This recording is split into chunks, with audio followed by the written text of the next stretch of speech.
Tu as probablement entendu dire que lorsqu'un cambrioleur décide d'une maison à cibler, il commence par la sonder. Cela signifie qu'il observe d'abord les allées et venues des propriétaires, découvre des informations sur leurs habitudes et détermine le meilleur moment pour entrer chez eux. Lorsqu'il est prêt à commettre son larcin, il sait déjà avec certitude quand il n'y aura personne à l'intérieur ou quand les propriétaires seront distraits. L'une des astuces utilisées par les voleurs pour recueillir des informations sur ta routine est si simple que tu n'y penses peut-être même pas. Mais la prochaine fois que tu entends un craquement discret sous la semelle de ta chaussure, arrête-toi et vérifie ce que c'était. Il y a de fortes chances que tu trouves un biscuit écrasé sous le paillasson. Si c'est le cas, c'est un indice que quelque chose est en train de se tramer. C'est une méthode plutôt efficace que les criminels utilisent pour savoir si tu es parti en voyage ou quand tu rentres exactement le soir. Un biscuit est un objet tellement banal que les gens n'y prêtent généralement pas beaucoup attention. Et encore faut-il qu'ils le remarquent. Tu arrives chez toi, tu marches sur le biscuit et tu révèles automatiquement tous tes secrets aux cambrioleurs. Ils savent à coup sûr si la maison est habitée et peuvent aussi connaître ton emploi du temps. C'est encore pire si tu n'es pas chez toi. Le biscuit sous le paillasson reste entier, indiquant ainsi aux criminels que la voie est libre pour une effraction. Donc, si tu trouves un biscuit sous ton paillasson, c'est une assez mauvaise nouvelle. Quelqu'un s'intéresse à ta maison et la surveille.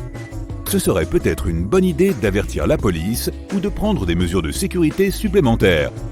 La technique du biscuit n'est qu'une des nombreuses astuces utilisées par les cambrioleurs. Un autre signe qui peut t'alerter du fait que tu es sous surveillance est la présence de cailloux blancs laissés près de ta maison ou dans l'allée.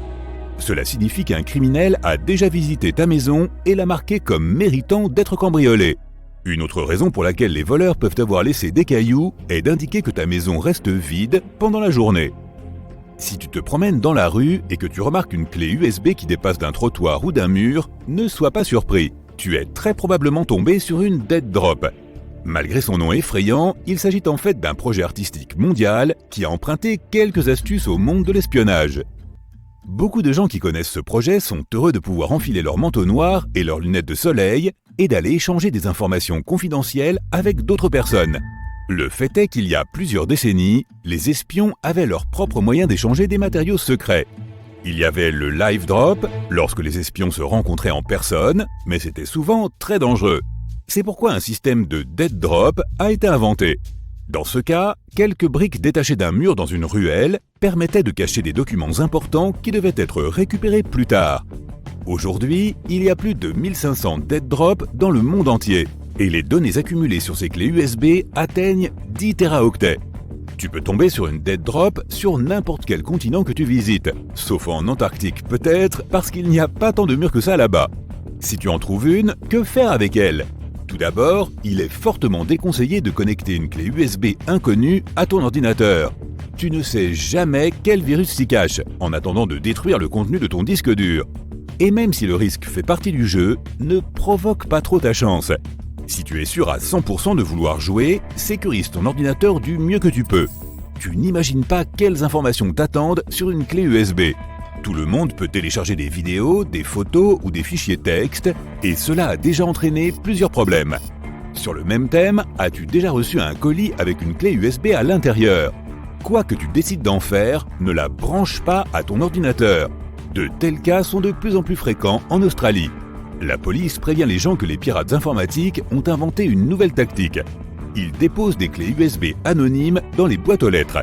Tu ne seras probablement pas surpris d'apprendre que ces gadgets contiennent des logiciels malveillants capables de pirater ton ordinateur.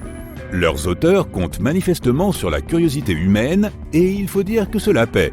Les gens ne peuvent pas lutter contre le désir inexplicable de vérifier le contenu d'un cadeau mystérieux. Par conséquent, près de la moitié des clés USB reçues par la poste sont introduites dans des ordinateurs. Ensuite, les gens commencent à avoir de sérieux problèmes avec leurs portables et leurs ordis. Par exemple, des médias frauduleux commencent à diffuser des offres de services.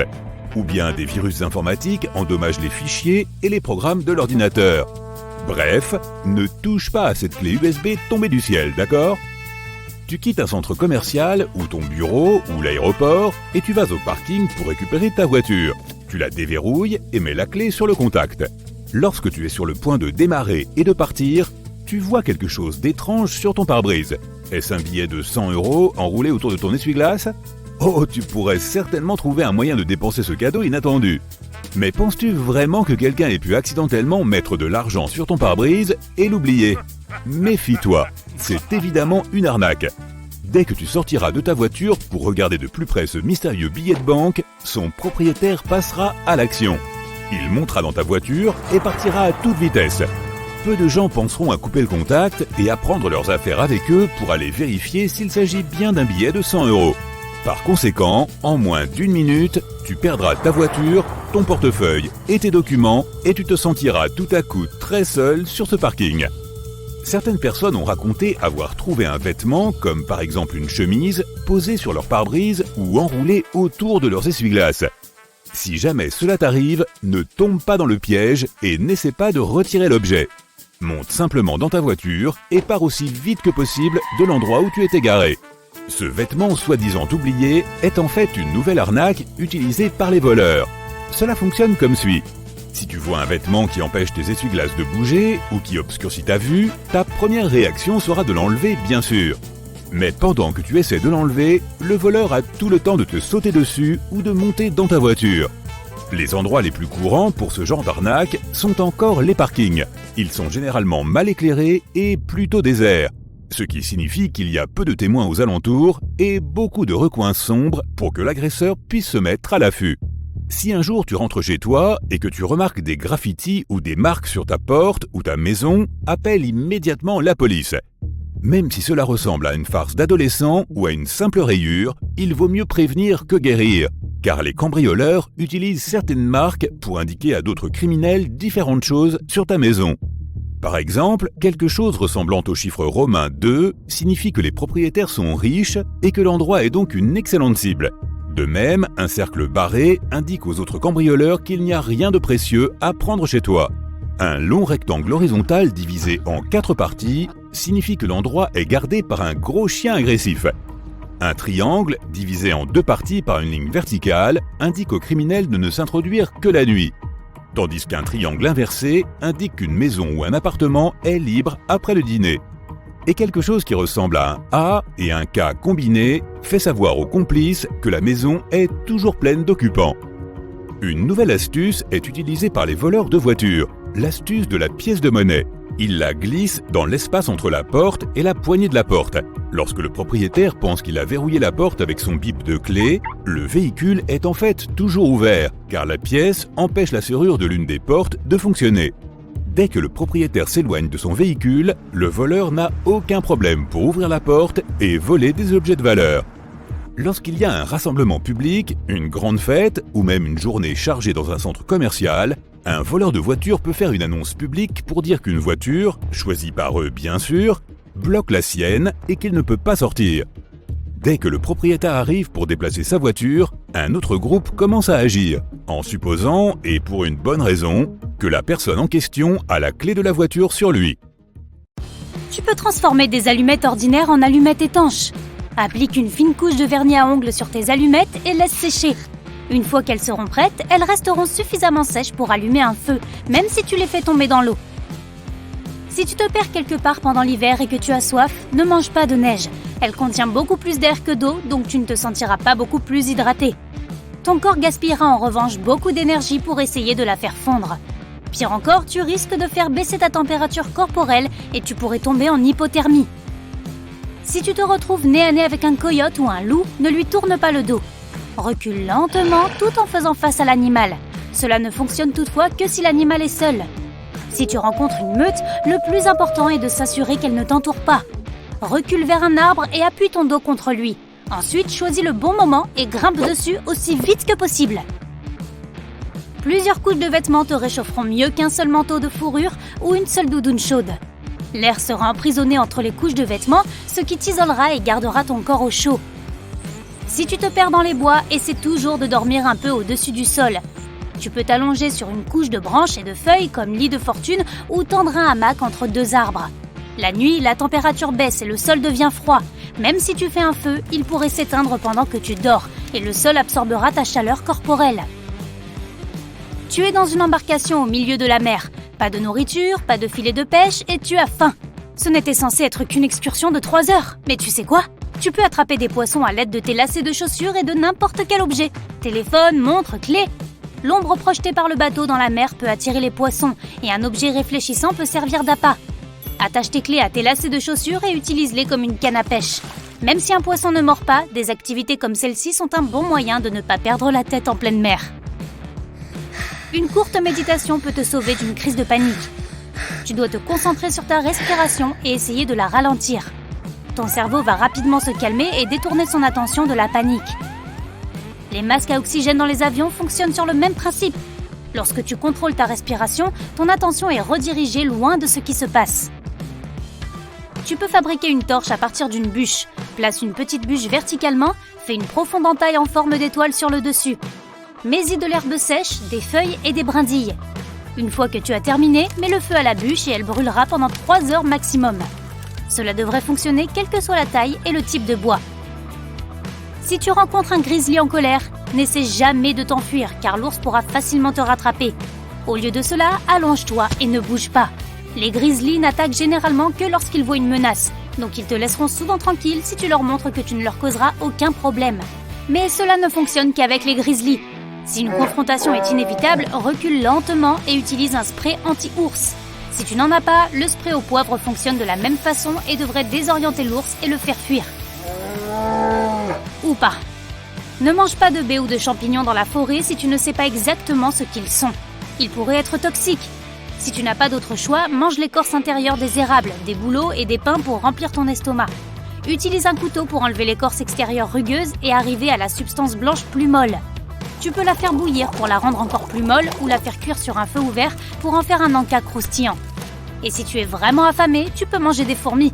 Elles ne sont peut-être pas très appétissantes, mais elles sont plutôt nutritives. Si tu n'as pas de montre, tu peux utiliser tes doigts pour savoir combien de temps il reste avant le coucher du soleil. Lève ta main de sorte que l'intérieur de ta paume soit face à toi. Tes doigts doivent se trouver entre le soleil et la ligne d'horizon. Regarde combien de doigts peuvent tenir dans cet espace. L'épaisseur d'un doigt correspond à environ 15 minutes. Tu peux donc calculer le temps qu'il reste avant le coucher du soleil. Si tu es perdu et que tu dois faire un feu pour attirer l'attention, jette-y beaucoup de branches de pin ou de cèdre, des pommes de pin et tout objet en caoutchouc inutile. Ton feu émettra plus de fumée noire, ce qui le rendra visible de loin. Si tu n'as pas d'eau dans le désert mais que tu as de la nourriture, essaie d'éviter de manger aussi longtemps que possible. Plus tu manges, plus tu as soif. Le corps a besoin de liquide pour digérer les aliments. Il utilisera donc le peu que tu as. Une personne peut vivre beaucoup plus longtemps sans nourriture que sans eau, alors n'aie pas peur d'être affamé. Tu as trouvé une énorme flaque d'eau sale dans la forêt. Si tu as désespérément besoin de boire, tu peux remplir ta bouteille et la filtrer pour en faire de l'eau potable. Pour la nettoyer, fabrique une corde faite de gaz ou de vêtements. Place une extrémité dans la bouteille d'eau sale et l'autre dans une bouteille vide. Très vite, l'eau propre s'écoulera dans la bouteille vide à travers la corde, tandis que les impuretés resteront dans la première. Avant de partir en randonnée, remplace tes lacets ordinaires par des lacets en paracorde. Si tu n'as pas assez de cordes, ces lacets peuvent te donner quelques centimètres supplémentaires en cas de besoin. Si tu es perdu en forêt et que tu n'as rien pour te réchauffer, alors ramasse des feuilles et de l'herbe sèche sur le sol et mets-les entre 2 couches de vêtements. Cela t'aidera à rester au chaud plus longtemps. Si tu es perdu dans un désert, essaie de bouger le moins possible pendant la journée. Trouve une ombre ou crée-la à partir de matériaux improvisés et abrite-toi jusqu'au soir. La nuit, tu dépenseras beaucoup moins d'énergie et tu utiliseras moins de liquide en marchant. Cela t'aidera à éviter le risque d'insolation. Si tu tombes à travers la glace, n'essaie pas de t'en sortir comme tu le ferais dans une piscine. Si tu poses tes mains sur la glace et que tu essaies de te hisser avec tes bras, elles pourraient se fissurer et te faire retomber dans l'eau. Tu dois étirer tes bras parallèlement à la surface de la glace et étendre tes jambes en arrière pour qu'elles flottent dans l'eau. Dans cette position horizontale, commence à agiter tes jambes comme si tu nageais. Déplace tes bras avec précaution sans mettre trop de poids sur la glace et tu devrais pouvoir t'en sortir. Si tu dois faire un feu alors qu'il y a trop de vent, voici ce qu'il faut faire. Creuse 2 trous l'un à côté de l'autre et crée un petit tunnel souterrain entre les deux. Fais un feu dans l'une des fosses. Le vent ne pourra pas l'éteindre et le feu sera alimenté en air par la deuxième fosse. Cette méthode est aussi utile si tu dois faire un feu sans attirer l'attention. Dans l'obscurité, ce type de feu sera moins visible. Ne jette pas ou n'éclate pas le papier à bulles, emporte-le en expédition avec toi. Il te protégera du froid mieux que ne le ferait une épaisse couverture. Ces minuscules bulles d'air sont un isolant parfait. Il suffit de le mettre entre 2 couches de vêtements pour que le papier bulle empêche toute chaleur de s'échapper. Le plastique dont sont faites les bulles est d'ailleurs imperméable, donc le papier bulle peut aussi t'éviter d'être mouillé. En nageant dans la mer, non loin du rivage, tu peux facilement être emporté par des courants de retour. Si cela arrive, la chose la plus importante à retenir est de ne pas nager à contre-courant. Cela ne fera que gaspiller tes forces et te priver d'énergie, et il est peu probable que tu puisses un jour être plus fort qu'un courant océanique. Essaie plutôt de nager latéralement, le long de la rive. Tôt ou tard, tu devrais sortir du courant, et tu pourras alors nager en toute sécurité jusqu'à la plage. Si tu es bloqué dans un ascenseur en chute libre, n'essaie pas de sauter au moment de l'impact. Ne te mets pas non plus en position assise ou debout. Tu dois t'allonger sur le sol face au plafond. Écarte tes jambes le plus possible, couvre ton visage avec une main et mets l'autre main derrière ta tête pour te protéger. Dans cette position, tu réduis la pression exercée sur ton corps lorsque tu tombes. Tu es perdu. Un hélicoptère de secours survole la forêt, mais tu n'as pas de fusée éclairante et tu n'as pas le temps de faire un feu. Utilise un petit miroir ou un écran de téléphone pour réfléchir la lumière du soleil. Dirige le faisceau lumineux vers l'hélicoptère. Les sauveteurs devraient remarquer le flash et voler vers toi pour te sauver. Tu gares ta voiture dans une ruelle sombre, tu la fermes à clé et tu la laisses juste quelques minutes pour aller prendre un café. Lorsque tu reviens, ton véhicule adoré n'est plus là. Une alarme retentit. Oh, attends, c'était juste le réveil. Ouf. Heureusement, tout cela n'était qu'un rêve et tu peux encore faire en sorte qu'il ne se réalise jamais. Tout d'abord, tu peux installer un antivol de volant dans ta voiture. Il peut s'agir d'une longue tige métallique qui passe sur le volant ou d'un verrou à chaîne relié à la boucle de la ceinture de sécurité. Ces 2 options sont efficaces pour ralentir les voleurs qui pourraient s'introduire dans ton véhicule. Mais elles ne le protègent pas à 100% contre les attaques. Les braqueurs peuvent tout simplement détacher le volant ou même casser la serrure. Il faut donc ajouter quelques couches de protection supplémentaires pour être tranquille. Les criminels aiment utiliser des dispositifs qui captent des signaux et les aident à voler des voitures sans clé. Par exemple, si la voiture est garée dans le garage d'une maison privée ou sous les fenêtres d'un immeuble à plusieurs étages, les clés restent accessibles grâce à un périphérique radio. Les voleurs peuvent facilement intercepter le signal et le propriétaire de la voiture ne remarquera jamais rien. Pour protéger tes clés des attaques par relais lorsqu'elles sont rangées à la maison, utilise quelque chose de métallique. Il suffit d'envelopper les clés dans une feuille d'aluminium pour bloquer les signaux radio ou de les conserver dans une boîte métallique sécurisée. Gare-toi dans des endroits bien éclairés et équipés de caméras de sécurité.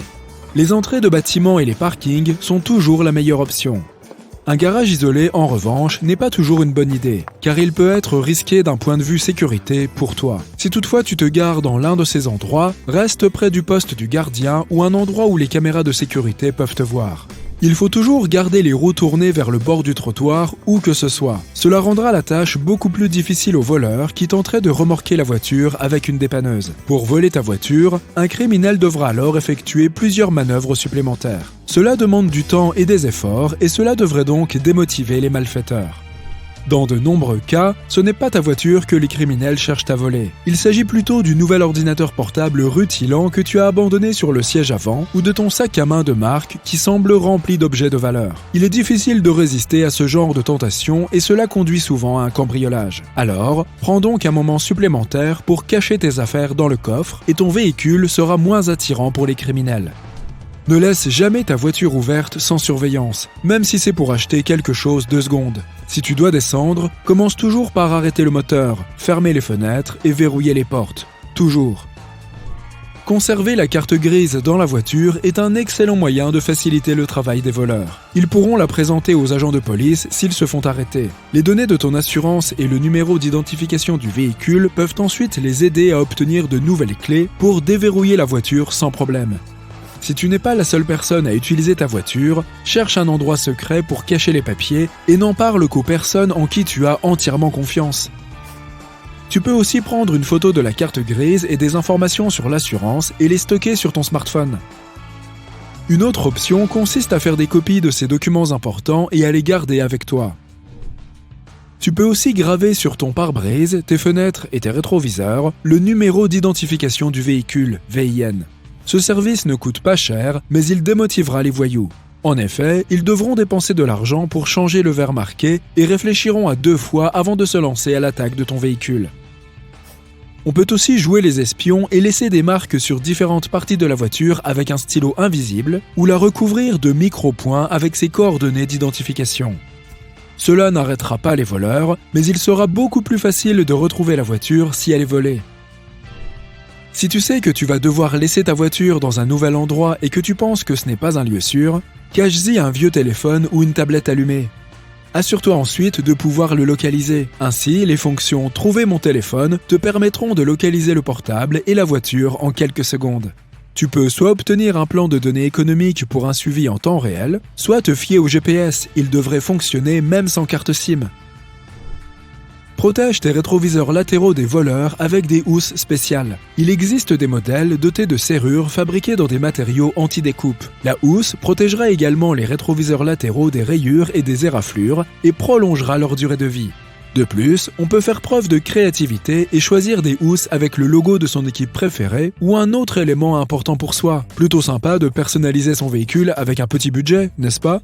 Les voleurs de voitures utilisent différents stratagèmes pour détourner notre attention. Un morceau de papier collé sur la lunette arrière, une bouteille en plastique au-dessus du volant ou un t-shirt sur le coffre de la voiture. Ces petites choses, entre autres, ont toutes les chances de faire sortir le conducteur de sa voiture. Les voleurs peuvent aussi faire semblant d'être sympathiques et serviables et te dire de te garer parce qu'il y a quelque chose sous ta voiture. L'idée est, là encore, de te faire sortir de ta voiture et de les laisser la voler tranquillement. Donc, au lieu de sortir, verrouille les fenêtres et les portes et ne sors jamais s'il y a quelqu'un de suspect dans les parages. Les criminels ne sont pas les seuls à pouvoir nuire à un véhicule. Les conditions climatiques hivernales peuvent également poser un problème. Si tu ne veux pas retrouver tes essuie-glaces collés au pare-brise et les gratter tous les matins, laisse-les relever quand tu ne conduis pas. Tu as probablement entendu dire que c'est une mauvaise idée, car cela abîme le ressort du bras et peut inciter quelqu'un à voler tes essuie-glaces. Ne crains rien, les ressorts ne perdent pas leur élasticité et il n'y a pas vraiment beaucoup de gens qui en ont après tes balais d'essuie-glaces. Si toutefois tu oublies de relever les essuie-glaces et que tu les retrouves collés à ton pare-brise, essaye de faire fonctionner la climatisation. L'air froid dégivrera les vitres tout comme l'air chaud. Il fonctionne en déshumidifiant l'air. Si la serrure est gelée et que tu ne peux pas entrer dans ta propre voiture, utilise du gel désinfectant pour les mains. Cette substance peut faire fondre la glace sans problème. Pour éviter que le pare-brise ne gèle, mélange 3 volumes de vinaigre et 1 volume d'eau et vaporise cette solution sur les vitres pendant la nuit. Cela devrait permettre de gagner du temps le lendemain matin. Par temps froid, le réservoir d'essence doit toujours être plus qu'à moitié plein. L'air humide se fera un plaisir de remplir tout espace vide au-dessus du carburant dans ton réservoir. Et cet air se condensera en eau avec le froid. L'eau étant plus dense que l'essence, elle se dépose au fond du réservoir. Lorsqu'elle s'accumule en quantité suffisante, elle passe par la conduite de carburant jusqu'au moteur, ce qui n'est pas vraiment une bonne chose. Pour protéger ta voiture adorée de la rouille, lave-la régulièrement. Une chose aussi simple que cela peut faire toute la différence. Car la saleté endommage la pellicule protectrice transparente de la peinture et permet à la rouille de s'infiltrer plus facilement. Il ne faut pas oublier de laver aussi le châssis de la voiture et les passages de roues. Vérifie que la peinture de la voiture ne s'écaille pas ou ne se décolle pas. Il est nécessaire que cette couche protège le véhicule des intempéries. Pendant la saison froide, le sel de la route peut également provoquer des taches de rouille. Pour éviter cela, il faut au moins rincer la voiture toutes les semaines, même en hiver. Et surtout, n'oublie pas de la polir au moins 2 fois par an. C'est un autre bon moyen de préserver l'aspect neuf de la peinture et de la protéger des rayons UV. Une dernière chose importante, garde toujours l'intérieur de ta voiture propre. Si on renverse quelque chose à l'intérieur, il faut tout de suite éponger le liquide. Il ne faut pas qu'il s'infiltre plus loin et touche les parties métalliques, parce que c'est ainsi que se forme la rouille. Si tu as du mal à ouvrir un récipient ou un bocal, ne fais pas trop d'efforts. Passe le couvercle sous l'eau chaude pendant une demi-minute, puis sèche-le pour pouvoir bien le tenir, et tu verras qu'il s'ouvrira comme par magie. Si tu suis une recette qui demande à la fois de l'ail et des oignons, ajoute d'abord les oignons. Lorsqu'ils deviennent presque translucides, c'est le moment idéal pour ajouter ton ail. L'ail cuit plus vite que les oignons. Par conséquent, si tu mets ces 2 aliments en même temps dans une casserole, l'ail brûlera et ton plat ne sera pas très bon. Tu aimes les avocats? Voici comment tu peux facilement vérifier s'ils sont mûrs ou non. Jette un coup d'œil à la queue du fruit. Si elle se détache facilement, c'est que l'avocat est bon à manger. Si elle résiste, mieux vaut attendre encore quelques jours, car il n'est pas encore mûr. Voici comment tu peux savoir si un œuf est frais ou non. Casse-le et vérifie le jaune. Si tu vois qu'il est entouré d'un cercle blanc et qu'il est situé bien au milieu, ton œuf est frais. Le jaune d'œuf est également censé être volumineux. S'il est plat, il vaut mieux ne pas manger l'œuf. Si tu vois que la partie blanche n'a pas de contour net et que ton œuf s'étale, il y a de fortes chances qu'il soit avarié. Pour évaluer la qualité de tes œufs, place un œuf cru encore dans sa coquille dans un bol d'eau. Si l'œuf reste au fond, c'est bon. Si l'un de ses côtés se rapproche de la surface de l'eau, ton œuf n'est pas frais, mais tu peux encore le manger. Mais s'il flotte, il ne doit pas être consommé.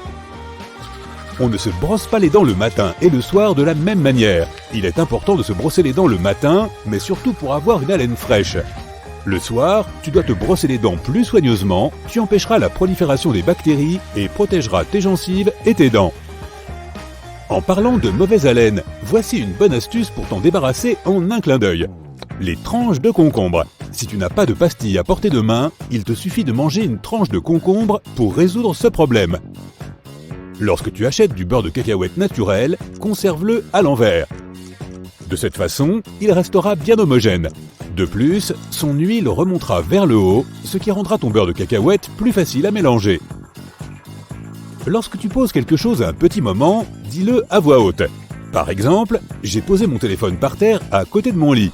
Tu mobiliseras ainsi plusieurs parties de ton cerveau, y compris celles qui sont responsables de la parole, et tu t'en souviendras mieux. Tu peux faire la même chose lorsque, par exemple, tu souffles une bougie, débranches ton lisseur, éteins ta cuisinière ou emportes tes clés, ton portefeuille et d'autres objets quand tu sors de chez toi. Finis alors ces petits moments de doute où tu te demandes si tu n'as rien oublié. Si tu rends visite à un ami et que tu apportes quelque chose que tu ne veux pas oublier en partant, mets-le à côté des clés de ta voiture. Impossible de partir sans elles.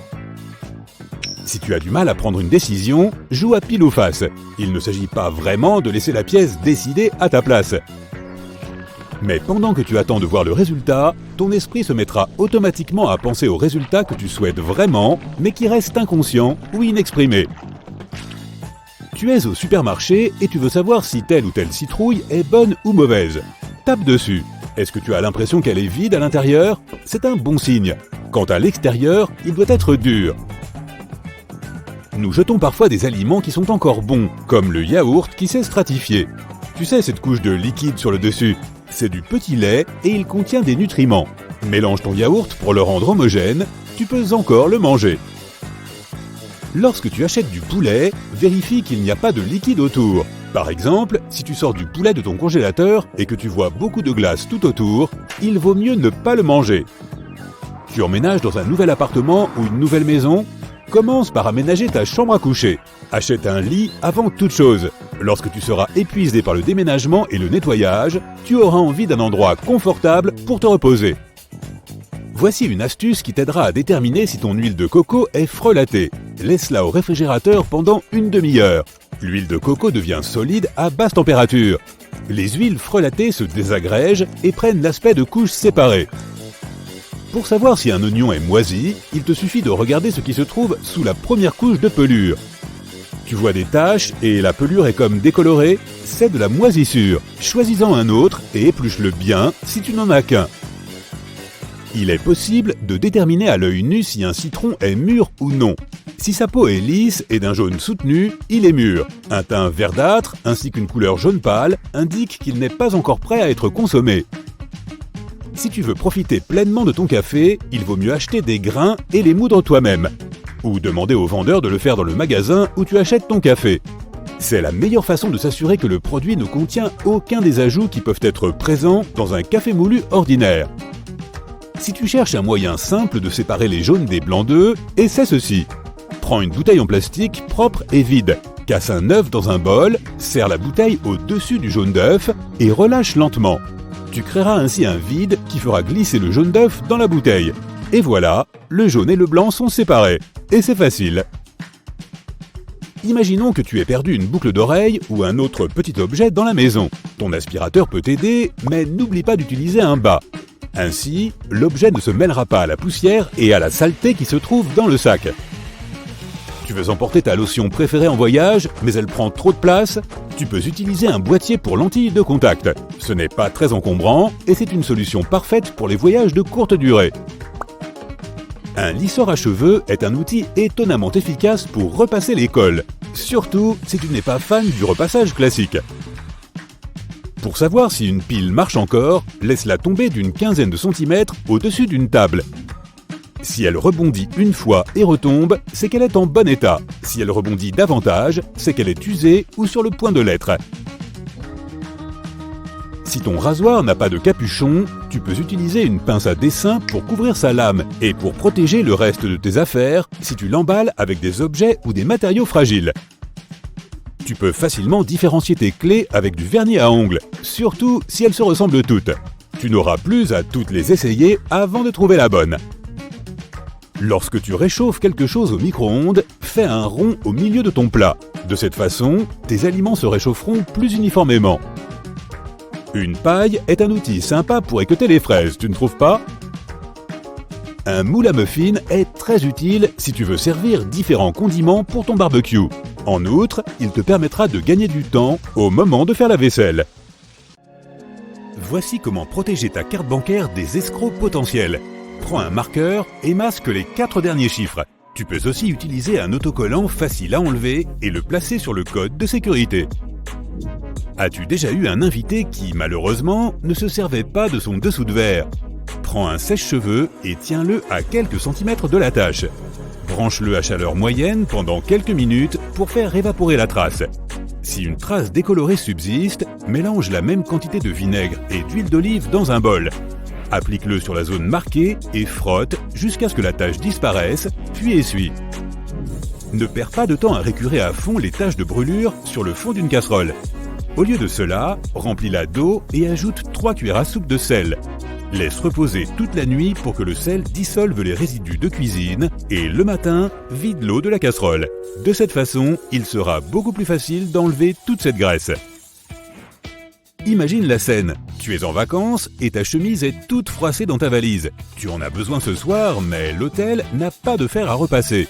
Pas de panique, accroche la chemise dans la salle de bain et pendant que tu te prélasses sous une douche bien chaude, la chaleur et l'humidité vont défroisser ta chemise.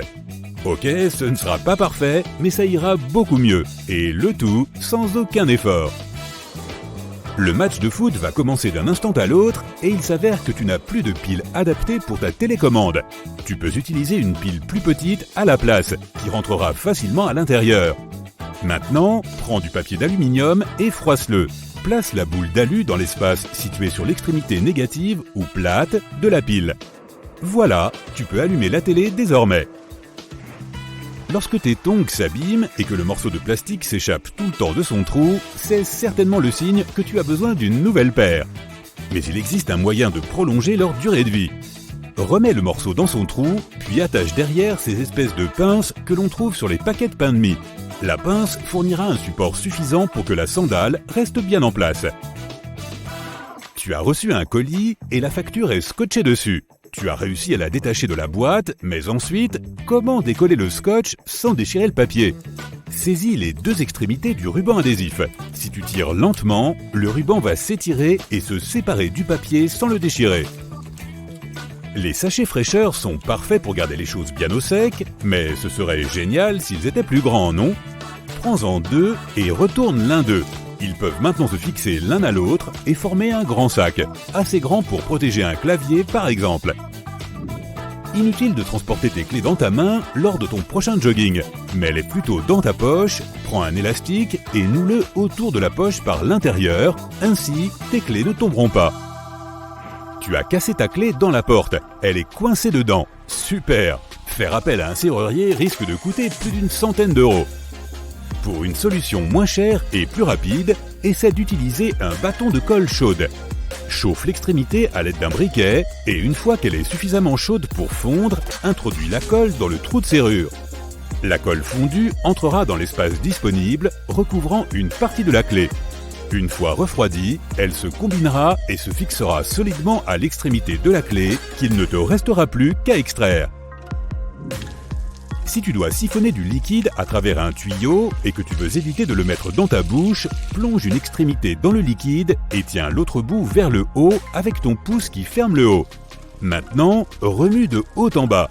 Ce mouvement de secousse poussera le liquide vers le haut un peu plus à chaque fois. Une fois qu'il aura atteint le sommet, rabaisse le tuyau et laisse la gravité faire le reste. Tu as oublié tes clés de voiture dans ton véhicule verrouillé. C'est un vieux modèle avec une fenêtre mécanique. Tu pourrais prendre un cintre et chercher à débloquer la serrure, mais c'est long et compliqué. Ou alors tu peux utiliser du ruban adhésif. Fais une vingtaine de bandes de 60 cm de long, colle-les sur la fenêtre en laissant suffisamment de place pour que le ruban puisse s'attraper par le bas. Ensuite, avec un ami, prends les extrémités du ruban adhésif et en les maintenant ensemble, tire le gros scotch vers le bas. La force exercée permettra à la fenêtre de s'abaisser suffisamment pour que vous puissiez déverrouiller la porte. Lorsque tu plantes de grandes vis dans du bois dur, il se peut que ta vieille perceuse ne soit pas assez puissante, ce qui les laisse à moitié enfoncées avant qu'elles ne déclarent forfait. Prends donc un bloc de cire et frotte les bords de tes vis avec. La cire fonctionne comme un lubrifiant, elle fond lorsqu'elle est chaude et facilitera le passage de la vis. Tu es parti en camping, mais tu n'as rien apporté pour allumer le barbecue. Prends un petit sac en plastique bien hermétique. Remplis-le d'eau et ferme-le soigneusement en formant un ballon rond. Maintiens-le au-dessus de l'endroit où tu veux capter la lumière du soleil. Le sac d'eau fonctionnera comme une loupe, allumant le barbecue. Évidemment, il faut que ce soit un jour de grand soleil. Tu as aussi oublié ton tire-bouchon ou ton bouchon s'est cassé à moitié dans le goulot. À l'aide d'un briquet, chauffe le haut de la bouteille. La chaleur dilatera légèrement le verre, ce qui éjectera le bouchon par le haut. Tu as encore mis de la superglue sur tes doigts? Prends du sel et verse-le sur tes doigts collés.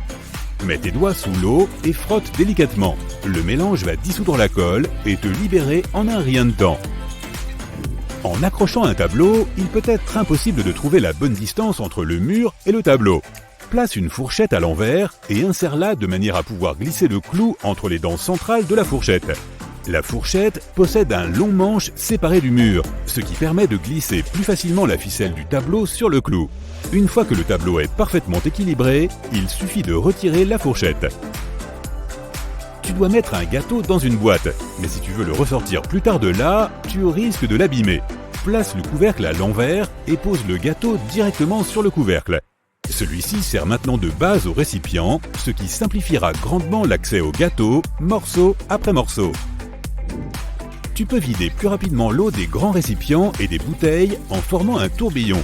En l'agitant en rond, tu créeras une sorte de vortex qui permettra à l'air de s'engouffrer dans le récipient pendant que l'eau s'écoule. C'est beaucoup plus rapide que la méthode habituelle. Il existe un moyen plus facile et moins salissant de retirer les coquilles d'un œuf dur. Une fois l'œuf cuit, casse la coquille aux deux extrémités en la tapant. D'un côté, retire la coquille en l'écaillant. Souffle ensuite directement avec ta bouche sur l'extrémité ouverte. La force de l'air poussera l'œuf et dilatera la coquille, ce qui permettra de le faire sortir sans dommage. Si les charnières de ton ordinateur portable se cassent, tu sais que leur réparation peut coûter plusieurs centaines d'euros. Une solution bien plus économique consiste à acheter un cadre photo et à le coller au dos de l'écran. Tu as fait tomber un petit bijou sur le sol et tu te dis que tu ne vas jamais le retrouver. Prends une chaussette et place-la sur l'extrémité du tuyau de ton aspirateur. Aspire bien la zone et vérifie régulièrement le tuyau. Tu finiras par retrouver ton bijou au bout de celui-ci. Tu as percé un trou dans le mur, mais le trou est maintenant trop grand. Retire la vis et trouve un objet légèrement plus court et plus fin. Si tu n'as pas de cheville, des morceaux de plastique, des petits fils, des trombones ou même des cure-dents conviendront parfaitement. Glisse cet objet à l'intérieur du trou. Il va remplir l'espace suffisamment pour que la vis puisse être réintroduite en toute sécurité. Lorsque tu sors les ordures, il se peut que tu te retrouves avec du jus de poubelle sur toi. Un bon moyen d'éviter cela est de placer de vieux papiers au fond du sac. Cela permet non seulement d'absorber tous les liquides provenant de la nourriture et d'autres éléments, mais aussi d'empêcher la formation de mauvaises odeurs dans la poubelle. Personne n'aime les moustiques et les insecticides coûtent cher. Une alternative bon marché consiste à prendre une bouteille en plastique et à couper la partie supérieure, là où elle prend une forme d'entonnoir. Après l'avoir retirée, retourne-la et mets-la à l'intérieur de la bouteille. Mélange 2 tasses d'eau chaude avec 2 cuillères à soupe de sucre. Les bestioles seront attirées par la préparation à l'intérieur et resteront piégées dedans. Il ne te reste plus qu'à t'asseoir et à te détendre, sans craindre de te faire piquer. Une porte qui ne cesse de se refermer alors que tu es en train de déménager peut être très agaçante. Pour remédier au problème, attache un élastique autour de la poignée de chaque côté de la porte, de façon à ce qu'il se croise au niveau du loquet. Ce dernier ne pourra alors plus sortir et la porte ne se verrouillera pas. Pour savoir si tes draps sont complètement secs après les avoir étendus, place un miroir en dessous. Laisse-le là pendant environ 5 minutes et si de la vapeur s'en dégage, cela signifie que les draps sont encore humides. Or, un lit humide peut être un terrain propice aux moisissures et autres champignons désagréables. Tu peux peinturer le bout de tes clés avec du vernis à ongles de différentes couleurs pour pouvoir facilement les différencier. Pour verser la quantité parfaite d'huile ou de sauce pour salade, fais des trous dans l'opercule plutôt que de le retirer complètement. Cela évitera qu'une trop grande quantité ne sorte rapidement de la bouteille. Pour éviter que les pansements ne glissent de ton doigt, découpe une ligne de chaque côté. Cela créera 4 petites bandes collantes plutôt qu'une grande et il sera beaucoup plus facile de les fixer. Si tu entres dans des toilettes publiques et que tu vois que quelqu'un a mis un gobelet rouge sous la lunette, mieux vaut choisir une autre cabine. Cela signifie qu'il n'y a pas de papier toilette dans celle-ci. Le gobelet rouge remplace souvent le rouleau de papier toilette, qui est aussi placé sous la lunette pour la même raison. En parlant de toilettes, les toilettes publiques ont souvent un espace entre le sol et la porte. La raison d'un tel manque d'intimité est justement de minimiser celle-ci, ainsi que le niveau de confort afin que les gens ne restent pas trop longtemps et qu'il n'y ait pas de file d'attente. C'est aussi plus facile à nettoyer comme ça et plus sûr si une urgence survient. Tu as oublié de mettre ta boisson dans le réfrigérateur, enroule une serviette en papier humide autour d'elle et mets-la au congélateur. En seulement 15 minutes, ta boisson sera glacée. Au lieu de remplir ton sac à main ou ton portefeuille de cartes de fidélité de différents magasins, tu peux les prendre en photo. Prends juste une photo du code barre ainsi qu'une photo de l'avant pour savoir de quelle carte il s'agit. Ensuite, lorsque tu te rends dans ton magasin, il suffit de scanner le code barre directement sur ton téléphone pour collecter tes points. Si tu utilises ton téléphone pour regarder quelque chose et que tu en as assez de le recaler parce qu'il tombe sans cesse, essaye de te servir de tes lunettes de soleil. Il suffit de les placer à l'envers et d'utiliser les branches pour maintenir ton téléphone en place. Si tu n'as pas de pièces de monnaie de la bonne taille à mettre dans un caddie la prochaine fois que tu iras au supermarché, tu peux utiliser une clé à la place. Si tu as une clé avec un bout arrondi, tu peux l'insérer dans la fente et le caddie devrait se déverrouiller. Si tu as du mal à faire tenir tes galettes de tacos en place, utilise un plateau à muffins. Retourne le plateau, vaporise-le d'huile et place tes galettes dans les interstices. Fais-les cuire pendant environ 10 minutes à 180 degrés pour obtenir la galette croustillante parfaite. Tu peux utiliser une bouteille d'eau pour séparer les jaunes d'œufs. Tiens la bouteille au-dessus du jaune et presse-la pour l'aspirer. Ensuite, fais-le simplement tomber dans un bol séparé. La prochaine fois que tu auras du mal à nettoyer ton ventilateur de plafond, utilise une taie d'oreiller. Fais glisser la taie d'oreiller sur chaque pale pour essuyer la poussière. De cette façon, l'excès de poussière sera piégé à l'intérieur de la taie et ne te tombera pas dessus. Pour bien nettoyer ton mixeur, remplis-le de savon et d'eau chaude. Mets-le en marche pendant environ 10 secondes et laisse l'eau tourbillonnante faire le gros du travail. Ensuite, il suffit de le rincer pour qu'il soit propre. Pose une bande de ruban de masquage avant de percer un mur en plâtre. Le ruban devrait empêcher le plâtre de s'écailler ou de répandre de la poussière partout sur le sol. Si tes chaussures sentent mauvais, mets quelques sachets de thé sec à l'intérieur. Ils absorberont les mauvaises odeurs. Essaye d'utiliser du dentifrice pour enlever les petites rayures sur les meubles. Frotte-en une quantité de la taille d'un petit pois sur ta rayure en faisant des mouvements circulaires jusqu'à ce qu'elle s'efface. Puis essuie-la avec un chiffon humide et ton meuble sera comme neuf. Perce 2 petits trous dans le fond de ta poubelle pour empêcher le sac de se coincer quand tu le sors. Les trous empêchent l'effet de vide qui piège le sac à l'intérieur. Tu peux facilement enlever le résidu collant des étiquettes de bocaux en utilisant de l'huile de cuisine. Imbibe un coton d'un peu d'huile, puis frotte-le sur la zone collante Laisse reposer pendant quelques minutes, puis le résidu devrait s'enlever facilement. Tu peux utiliser de l'après-shampoing pour que ton nouveau pull en laine te démange moins. Il suffit de le tremper dans de l'eau tiède avec quelques cuillères à soupe d'après-shampoing et de le laisser pendant 15 minutes. Ensuite, il suffit de le sécher et ton pull sera beaucoup plus soyeux. Une odeur sur tes doigts peut être éliminée avec du dentifrice à la menthe. Frotte-les ensemble avec du dentifrice, puis rince-les bien. Cela t'aidera à te débarrasser de l'odeur et agira aussi comme un léger gommage. Avant de jeter tes vieilles baskets, munis-toi d'une vieille brosse à dents et d'un peu de dentifrice. Fais pénétrer le dentifrice dans les endroits sales et laisse agir pendant au moins 10 minutes. Essuie-les avec un chiffon humide et recommence si ça n'a pas bien fonctionné la première fois. Fais attention au dentifrice coloré, il peut laisser des taches. En lavant tes vêtements à basse température ou mieux encore en les lavant à froid, tu les feras durer 2 fois plus longtemps. En les faisant sécher dehors sur une corde, ils dureront aussi plus longtemps que si tu utilises un sèche-linge. Les fermetures éclairs en métal sont très durables, mais elles se coincent plus facilement que les autres types de fermetures. Il suffit de frotter doucement un savon sur les dents des 2 côtés de la fermeture éclair. Le résidu aidera à la lubrifier, ce qui la rendra plus facile à ouvrir et à fermer. Lorsque tu ne peux plus extraire de dentifrice de ton tube, coupe-en simplement l'extrémité. Cela te permettra de mettre ce qu'il reste à l'intérieur sur ta brosse à dents en cas de besoin. S'il y en a assez pour plus d'une utilisation, mets-le dans un sachet en plastique pour plus tard. Congeler les bougies avant de les utiliser peut les faire brûler beaucoup plus lentement. Cela refroidira la cire et prolongera son temps de fonte. Les ficelles sur ton paquet de coton servent à l'accrocher quelque part. Et non, il n'est pas nécessaire de détacher et de resserrer le sachet. Regarde le bas du paquet, il y a une fente perforée. Déchire-la et tu peux maintenant sortir les cotons un par un. Si tu as déjà goûté une cartouche Nintendo, tu pourras le confirmer. Elles ont un goût répugnant et laissent un arrière-goût aigre dans la bouche. C'est parce qu'elles sont recouvertes de benzoate de dénatonium, l'un des goûts les plus atroces que l'on connaisse. En réalité, les fabricants le rajoutent exprès pour empêcher les enfants d'avaler ces cartouches. Dans une voiture, les appuis-têtes sont là pour le confort et les appuis-têtes détachables sont aussi là pour la sécurité. Si tu retires l'appui-tête du siège, tu verras 2 barres assez solides. Si jamais tu te retrouves enfermé dans une voiture, tu pourras t'en sortir en cassant la vitre avec ces barres.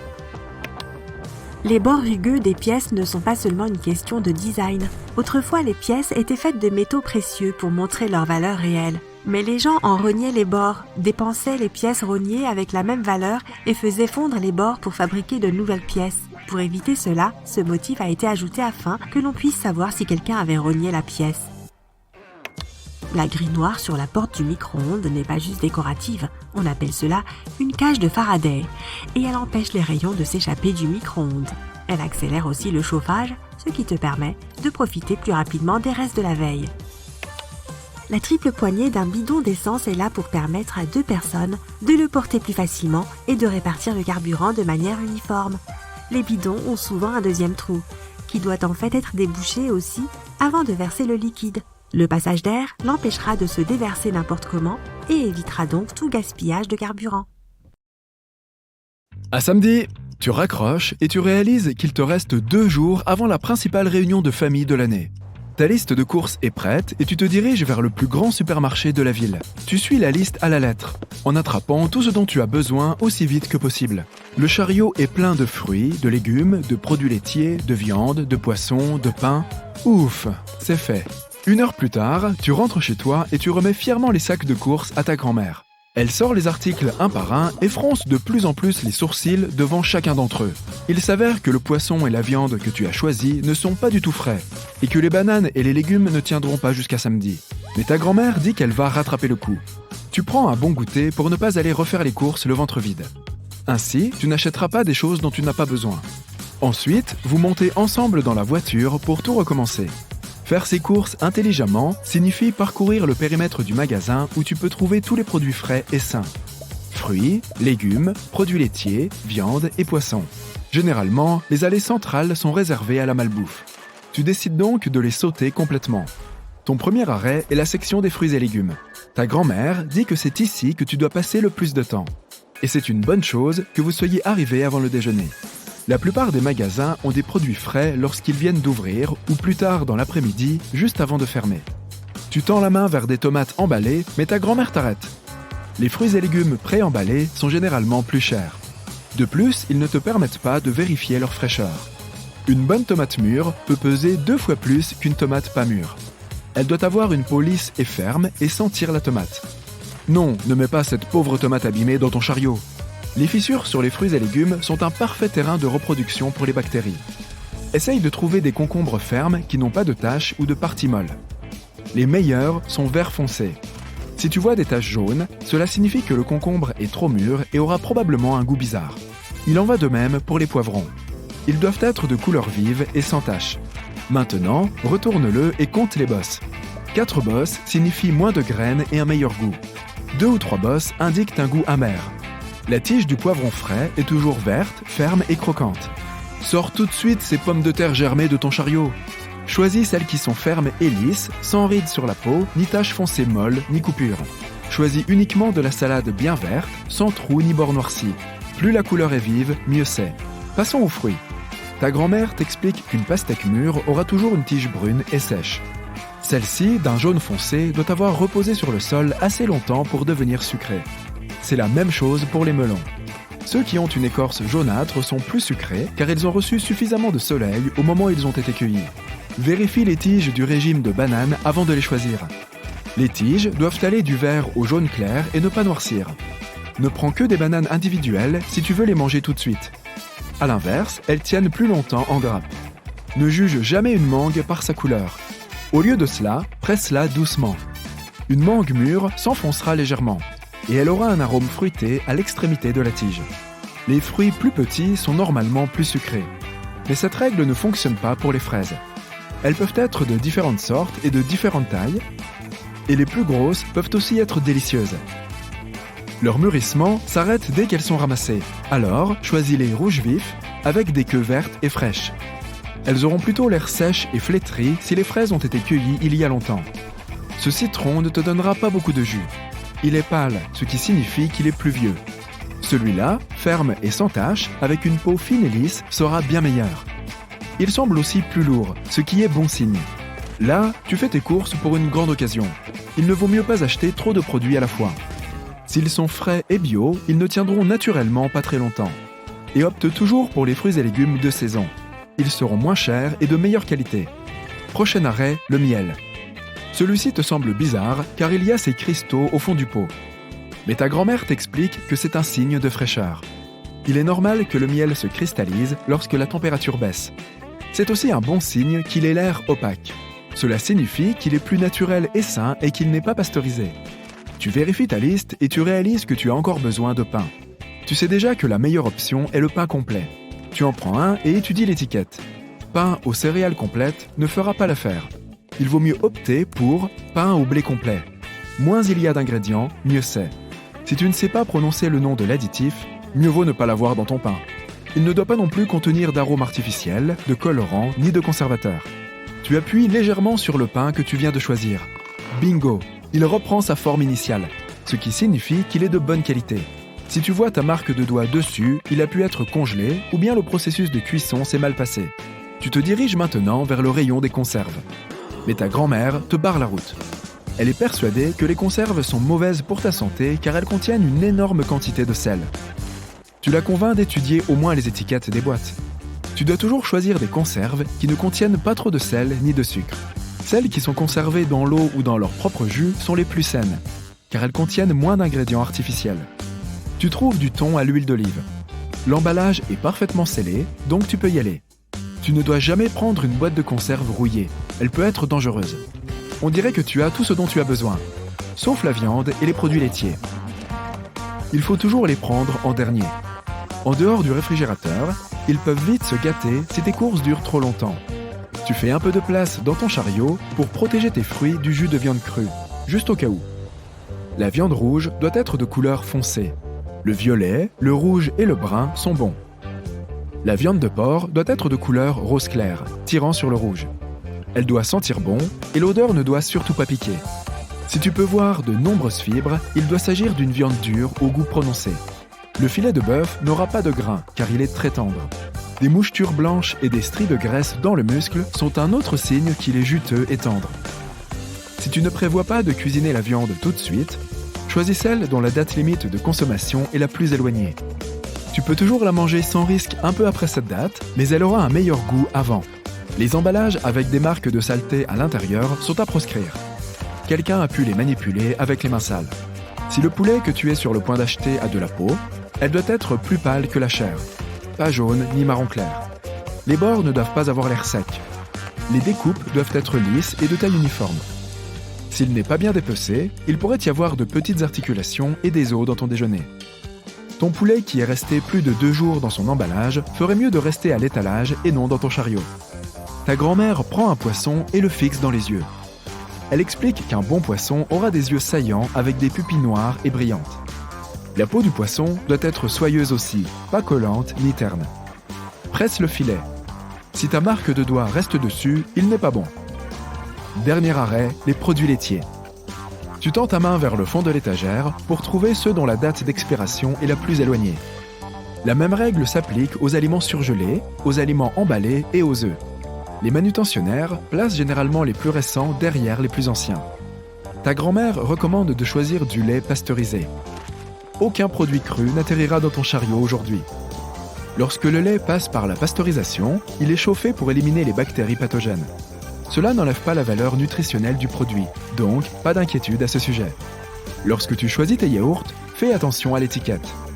Moins il y a de mots dessus, mieux c'est. 3 ingrédients de base suffisent pour que ça fonctionne. Le reste pourrait être des conservateurs et du sucre dont tu n'as pas besoin. Si tu vois probiotiques et ferments actifs, c'est bon signe. N'oublie pas de prendre du fromage. Pas celui-là, cependant. Les fromages à pâte molle, comme la ricotta, le fromage frais, le chèvre frais ou le fromage râpé, ne doivent pas avoir de moisissure. Elle peut facilement se répandre. Un peu de moisissure est acceptable sur les fromages à pâte dure. Tu peux soigneusement découper la zone autour et le manger quand même. Youpi! Tu as fini de faire tes courses. Il est temps de rentrer à la maison et de cuisiner. Pose du papier absorbant sur une surface propre et lisse. Puis, dépose de petites noisettes de dentifrice sur le papier. Saupoudre-les de bicarbonate de soude. Une fois que les noisettes de dentifrice sont solidifiées, mets-les dans une petite boîte. Lorsque tu as besoin de te brosser les dents dans la nature, prends simplement une noisette, mets-la dans ta bouche et utilise ta brosse à dents comme d'habitude. Si ta sélection de condiments prend trop de place dans le panier à pique-nique, utilise des pailles pour créer des échantillons de tes épices préférées. Coupe un tiers d'une paille, pince une extrémité et fais-la fondre sur le feu pour sceller les bords ensemble. Ensuite, utilise un entonnoir pour verser tes épices dans ce mini-tube et scelle l'autre extrémité en utilisant la même technique. Écris le nom de l'épice sur la paille et place-la dans une petite boîte. Lorsque tes chaussures sont mouillées dans la nature, trouve des pierres d'une taille appropriée. Mets les pierres dans une casserole avec de l'eau et fais-les bouillir. Place soigneusement les pierres chaudes à l'intérieur de tes chaussures. Tu peux utiliser des pinces de cuisine ou une louche pour manipuler les pierres chaudes. Tes chaussures seront très vite sèches. Si tu ne veux pas faire bouillir les pierres, voici une autre technique. Prends une bouteille en plastique, verse de l'eau chaude à l'intérieur et enveloppe la bouteille avec du papier toilette. Place ensuite la bouteille dans ta chaussure et attends 30 minutes. Cela devrait suffire à les rendre sèches et confortables. Si tu dois manger de la soupe dans la nature, tu peux faire une cuillère à partir d'une bouteille en plastique. Découpe la forme d'une cuillère avec un couteau à l'endroit où les parois de la bouteille rejoignent le fond. Et n'oublie pas d'ajouter le manche. L'ail et les oignons peuvent être facilement épluchés avec une capsule de bouteille en métal. En parlant de capsule en métal, tu peux décapsuler une bouteille en utilisant ton alliance, une cuillère en métal ou une autre bouteille. Tu es allé pêcher, mais tu as oublié ton couteau à la maison. Utilise une carotte pour écailler le poisson. Coupe la carotte en biais et frotte les écailles du poisson avec la moitié de la carotte. Les écailles se détacheront facilement. Perce des trous dans le bouchon d'une bouteille en plastique et visse-le bien, puis découpe le haut de la bouteille et retourne-la. Place une serviette de table roulée ou du papier toilette dans le goulot de la bouteille. Ensuite, mets du charbon, de l'herbe et des pierres et verse de l'eau trouble dans ce filtre fait main. Ensuite, tu pourras faire bouillir cette eau filtrée et la boire si tu as soif. Fais fondre une barre de savon et aspire-le avec une seringue. Verse ensuite le savon liquide dans un pilulier vide et ferme-le avec du papier d'aluminium. Tu pourras utiliser ces petits savons pour te laver les mains à tout moment. Pour rendre tes steaks grillés plus juteux, fais une rainure au milieu du steak et mets de la glace dessus. attends que la glace fonde, puis fais griller comme d'habitude. Tu peux fabriquer une machine à laver de camping en utilisant un seau ordinaire avec un couvercle. Découpe un petit trou au milieu du couvercle et insère-y une ventouse. Verse la lessive dans le seau, mets les vêtements et l'eau, ferme le couvercle et rince les vêtements avec la ventouse jusqu'à ce que toutes les taches soient éliminées. Si tu n'arrives pas à décoller un chewing-gum de sur tes vêtements, mets un morceau de glace dessus et le chewing-gum s'enlèvera facilement. Tu peux aussi mettre tes vêtements dans un congélateur pendant un moment, puis enlever le chewing-gum. Les bouteilles de détergent sont généralement trop grandes pour être emportées en camping. Prends une feuille de papier fin et étale le détergent uniformément sur le papier. Coupe le papier en petits carrés et mets-les dans une boîte étanche. Lorsque tu dois faire la vaisselle, il suffit de mettre un carré sur une éponge humide. En te promenant dans les bois, ramasse des branches d'arbres de la largeur d'un doigt. Rapporte ces branches chez toi, lave-les et coupe-les en morceaux égaux. Mets-les dans un bol et colle les bâtonnets ensemble avec la forme du bol à l'aide d'une colle thermofusible. Tu obtiens un joli panier à fruits fait maison. Si le couvercle d'un bocal ne s'ouvre pas facilement, essaie cette astuce. Enveloppe le couvercle avec du ruban adhésif, puis tourne-le doucement pour l'ouvrir. Si ta bouilloire est pleine de calcaire, verse de l'eau et mets un morceau de citron à l'intérieur. Fais bouillir l'eau. Ensuite, rince la bouilloire et le calcaire aura disparu. Au cas où tu aurais faim dans la nature sans canne à pêche, essaie cette autre façon d'attraper du poisson. Prends une grande bouteille en plastique vide, coupe la partie supérieure et retourne-la. Attache les deux côtés du goulot de la bouteille avec une corde. Écrase quelques nouilles instantanées et mets-les à l'intérieur de la bouteille. Jette la bouteille dans la rivière. Ce piège attirera sûrement les poissons. Fabrique des allumettes qui ne s'éteindront jamais par temps venteux. Enveloppe les allumettes dans des serviettes de table et trempe-les dans de la cire fondue. Attends qu'elles sèchent. Et voilà, tu as des allumettes qui ne s'éteindront pas. Tu peux utiliser un rasoir basique pour émietter du chocolat sur ta glace ou ton café. Prends un nombre pair de bocaux et peins-les de ta couleur préférée. Colle-les des deux côtés d'une planche à découper en bois. Puis attache une corde sur la tranche de la planche à découper comme poignée. Ta nouvelle boîte de rangement de vaisselle pour le camping est prête. L'azote présent dans les cheveux favorise les nutriments. Mets les cheveux que tu perds chaque jour dans un pot de fleurs et tes plantes pousseront plus fortes et plus saines. Place des nouilles instantanées dans un plat à four. Ajoute une couche épaisse de fromage, saupoudre le tout avec tous les sachets d'assaisonnement des paquets de nouilles. Puis verse du ketchup et d'autres garnitures comme du pepperoni ou des champignons dans les interstices entre les nouilles. Ajoute encore un peu de fromage et mets le plat au four jusqu'à ce que le fromage fonde. Ton repas est prêt. Au fait, les nouilles instantanées sont aussi un excellent allume-feu. Prends des gobelets jetables en papier et utilise une aiguille pour percer des rangées décoratives. Utilise ensuite un couteau pour découper une petite croix au fond et pose les gobelets sur une guirlande lumineuse. Répète l'opération avec d'autres gobelets jusqu'à ce que ta guirlande soit prête. Tu peux aussi peindre les gobelets de ta couleur préférée avant de les placer sur la guirlande. Les boîtes d'œufs peuvent être utilisées pour conserver les sauces. Trempe la racine d'une rose dans du miel. Enfonce ensuite la racine dans une pomme de terre et coupe les branches. Plante cette pomme de terre dans un pot. Tu pourras ainsi faire pousser tes propres roses dans un pot. Brosse tes chaussures avec du dentifrice et une brosse à dents et elles deviendront aussi blanches que tes dents. Utilise un cerceau et un rideau de salle de bain pour improviser une cabine de douche n'importe où dans la forêt. Fixe le rideau au cerceau avec des crochets et attache-le à un arbre avec une ficelle. Tu peux aussi utiliser cette astuce pour construire un dressing temporaire. Si tu ne veux pas emporter le ruban adhésif en entier en randonnée, enroule-en la quantité désirée autour de ton briquet. Et puis coupe simplement un morceau quand tu en as besoin. Si tu dois déplacer un canapé lourd, tu peux mettre des pots de banane sous ses pieds. Les meubles glisseront facilement sur le sol. Après avoir mangé un repas dans une lunchbox, beaucoup d'huile reste généralement dans la boîte. Pour faciliter le nettoyage, verse un peu de détergent dans ta boîte, mets un morceau de papier absorbant, ajoute un peu d'eau, ferme la boîte et secoue-la d'avant en arrière, puis rince-la à l'eau. Ta boîte sera immédiatement propre. Si tu as besoin de chaussons de toute urgence, mais que tu n'as que 2 bouteilles de soda sous la main, presse-les et mets tes pieds sous les étiquettes. Tes pantoufles sont prêtes. Tu peux utiliser un bocal pour fabriquer un chandelier ou un mini réchaud. Fais une coupe verticale dans le bocal, puis fais 2 coupes horizontales. Ouvre les 2 côtés comme des portes et mets une bougie à l'intérieur. Si tu dois faire cuire des aliments, il suffit de mettre de petits bouts de bois à l'intérieur du bocal et d'allumer un feu. Ensuite, mets ta poêle sur le dessus et n'oublie pas d'alimenter le feu avec de nouveaux bouts de bois jusqu'à ce que le repas soit prêt. Mets des feuilles séchées sous ton pull, cela t'aidera à rester au chaud. Pour fabriquer des allumettes plus épaisses pour allumer un feu, enroule 5 allumettes serrées en un seul paquet avec un fil. Plonge ensuite les allumettes dans de la cire fondue. Attends que la cire durcisse et replace les allumettes dans la boîte. Si la fermeture éclair de ton sac à dos ou de la tente ne glisse pas bien et qu'il t'est difficile de la fermer, tu peux utiliser de la cire. Prends une bougie et frotte sur toute la longueur de la fermeture éclair. La première chose que l'on peut deviner sur une personne vient de sa façon de marcher. Ceux qui avancent rapidement et avec assurance, en gardant la tête bien droite, sont concentrés et savent résoudre les problèmes. Si une personne marche la tête haute, les épaules en arrière et la poitrine en avant, elle est sociable. Ces individus aiment passer du temps avec les autres et apprécient qu'on les aime. Ils s'ennuient aussi facilement et aiment les défis. Si une personne marche à un rythme normal et semble détendue, alors elle est, détendue. Elle est calme et a tendance à se concentrer sur les autres plutôt que sur elle-même. Elle est aussi facilement influençable. Ceux qui marchent à un rythme normal, mais à grandes enjambées, sont très sociables et savent écouter les autres. Ils sont loyaux et un peu dépendants des autres. Les gens qui marchent lentement et gardent la tête baissée sont probablement introvertis et timides. S'ils croisent les bras, ils sont vraisemblablement vulnérables et aiment une certaine solitude. Et maintenant, voici un truc utile à savoir. Si tu veux paraître confiant lorsque tu te rends quelque part, surtout s'il s'agit d'une réunion d'affaires importante, sois toujours attentif à ton langage corporel.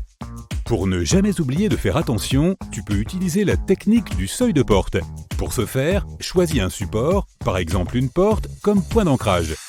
Chaque fois que tu franchis une porte, aie le réflexe de penser à ton comportement et à ce qu'il indique. Fais aussi bien attention à bien marcher droit, à garder la tête haute et à d'autres petits détails importants. Fais-le à chaque fois que tu passes une porte. Plus tard, cette habitude deviendra un réflexe pour toi, une porte et hop, tu corrigeras automatiquement ta posture chaque fois que tu la franchiras. Ok, continuons avec les petites astuces. Observe bien la façon dont les gens sont habillés. Il est peu probable que tu portes quelque chose qui ne te ressemble pas et les autres sont comme toi. Les personnes qui s'habillent de façon décontractée sont faciles à vivre, apprécient le confort et aiment être elles-mêmes sans avoir besoin d'en jeter plein les yeux pour impressionner les autres. Ceux qui portent des vêtements aux motifs colorés sont créatifs et aiment s'exprimer à travers leurs vêtements. Et ceux qui portent des vêtements de marque affichant des logos visibles aiment se la jouer et montrer leur statut social et économique. Ceux qui arborent leurs uniformes de travail sont des accros au boulot, qui se valorisent surtout par leur fonction et leur réalisation dans la sphère publique. Les gens qui ont un style élégant et portent des vêtements classiques sont sophistiqués et sûrs d'eux. Ceux qui arborent des vêtements de sport ont confiance en eux. Les adeptes de tenues passe-partout sont un peu renfermés et n'aiment pas attirer l'attention sur eux, préférant rester dans l'ombre. Même le choix des chaussures peut être révélateur de la personnalité d'un individu. Dans le cadre d'une étude, des photos de bottes ont été montrées à des volontaires. Ils devaient décrire la personnalité du propriétaire de la paire de chaussures. Étonnamment, les descriptions étaient assez justes et précises. Ainsi, les personnes qui portent des chaussures confortables sont agréables. Les personnes dont les chaussures sont neuves ou en parfait état sont nerveuses et angoissées. Les amateurs de bottines sont envahissants. Si une personne a un sac, fais aussi attention à la façon dont elle le porte. S'il est devant son corps, gardé tout près d'elle, il s'agit d'une personne prudente et timide. Passons maintenant à la poignée de main. Il ne s'agit pas seulement d'un rituel social, mais aussi d'un moyen de se faire une première impression sur son interlocuteur. On parle de poignée de main dominante lorsqu'une personne place sa main au-dessus de la tienne, la paume vers le bas. C'est une personne dominatrice qui essaie de montrer qui est le patron. Elle aime prendre le contrôle des autres, ne tient pas compte de l'opinion d'autrui et peut même parfois se montrer un peu arrogante. Une poignée de main soumise est la position inverse, lorsque la paume de la personne est tournée vers le haut et que sa main est couverte par la tienne. Cela signifie que la personne manque de confiance en elle et que tu peux facilement la dominer si tu le souhaites. Un autre cas de figure est une poignée de main molle lorsqu'une personne ne serre pas vraiment la main de son interlocuteur. La poignée est désincarnée et on dirait que c'est seulement toi qui la donne. Ce type de poignée de main est synonyme de faiblesse et d'indifférence. Il existe également la poignée de main à deux mains. C'est lorsqu'une personne te serre avec ses deux mains en plaçant généralement la seconde sur le dos de la main de l'autre. Ce type de poignée indique que l'autre accepte la domination de son compagnon, mais l'invite néanmoins à discuter. Elle est typique des personnes honnêtes et ouvertes, qui aiment parler franchement des choses et avoir une réelle conversation. Cependant, si la seconde main est placée non pas sur le dos de celle de son partenaire, mais sur le dessus, c'est une façon de se défendre et cela révèle un manque de confiance. Une autre façon d'utiliser son autre main est de toucher son interlocuteur, dans le dos, sur l'avant-bras ou une autre partie de ton corps. Cela montre que cette personne a besoin de compagnie et souffre d'un manque de communication dans sa vie. Passons maintenant au contact visuel. Lorsque tu parles à ton interlocuteur, fais attention à ses yeux. Les personnes qui maintiennent un contact visuel sont ouvertes. Elles sont intéressées par ce que tu dis et te prêtent vraiment attention. Ceux qui regardent constamment ailleurs sont plutôt nerveux et mal à l'aise. Ou ils sont tout simplement timides. Les personnes timides ne peuvent pas garder le contact visuel longtemps, car elles le considèrent comme envahissant. Si la personne cligne beaucoup des yeux, cela signifie qu'elle est stressée. Et si ses yeux sont plissés, elle se méfie de toi et ne te fait pas vraiment confiance. Fais attention à la façon dont ton compagnon traite les employés qui travaillent dans le secteur des services, comme les restaurants, les hôtels, les magasins et les services alimentaires. Le personnel de service doit être gentil avec le client, mais le client n'est pas obligé de lui retourner l'appareil. Globalement, c'est le client qui est en position de force. Donc, fais bien attention à la façon dont il se comporte lorsqu'il a ce pouvoir. Est-ce qu'il est gentil et poli, ou est-ce qu'il préfère traiter mal les gens quand il n'a pas l'obligation d'être aimable ?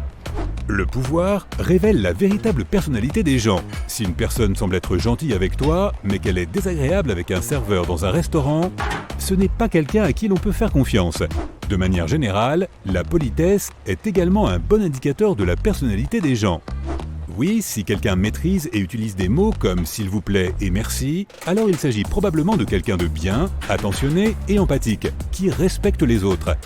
En revanche, s'il est impoli envers les autres, en particulier envers ceux qui ont un statut social inférieur, alors il se croit au-dessus des autres et est tout simplement mal élevé. Il est intéressant de noter que la façon dont les animaux réagissent à une personne peut également en dire long sur sa personnalité. Les animaux ne jugent pas les gens sur leur apparence, leur façon de penser ou leur éducation. Ils sont donc beaucoup plus difficiles à embrouiller que les humains. Les animaux fondent leurs opinions sur les vibrations, le langage corporel et les expressions du visage des gens qui sont beaucoup plus difficiles à contrôler. Selon certains, les animaux ont un sixième sens et peuvent sentir si un être humain est bon ou mauvais. Ainsi, si les animaux apprécient quelqu'un, c'est qu'il s'agit d'une bonne personne. Interroge ton interlocuteur sur ses préférences de lecture. Les personnes qui apprécient les classiques sont empathiques et aiment apprendre à connaître les autres en profondeur. Les amateurs de livres fantastiques sont de grands rêveurs qui aiment s'évader de la réalité et sont parfois hors du monde. Les lecteurs qui aiment les fictions historiques sont des perfectionnistes qui font attention aux moindres détails. Et les amateurs de livres d'horreur sont des aventuriers qui recherchent toujours un peu d'adrénaline.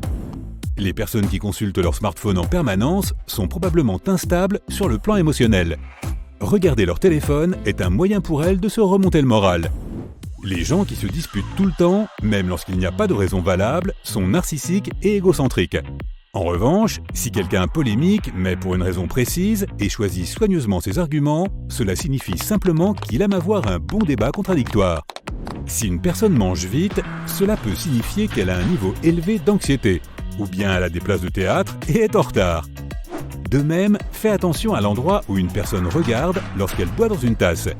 Ceux qui regardent à l'intérieur de la tasse sont des personnes idéalistes et introspectives qui réfléchissent constamment à leurs sentiments et à leurs émotions. Les personnes qui regardent à l'extérieur du gobelet sont généralement extraverties, insouciantes et confiantes. Mais elles peuvent être facilement influencées.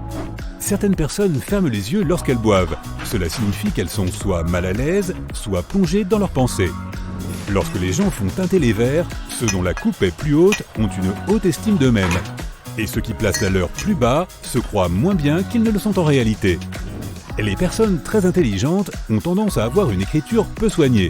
Donc si tu ne peux pas lire une note de ton collègue ou d'une personne que tu viens de rencontrer, ne la juge pas trop sévèrement. Il se peut que tu viennes juste de faire la connaissance d'un génie. Tu es encore éveillé.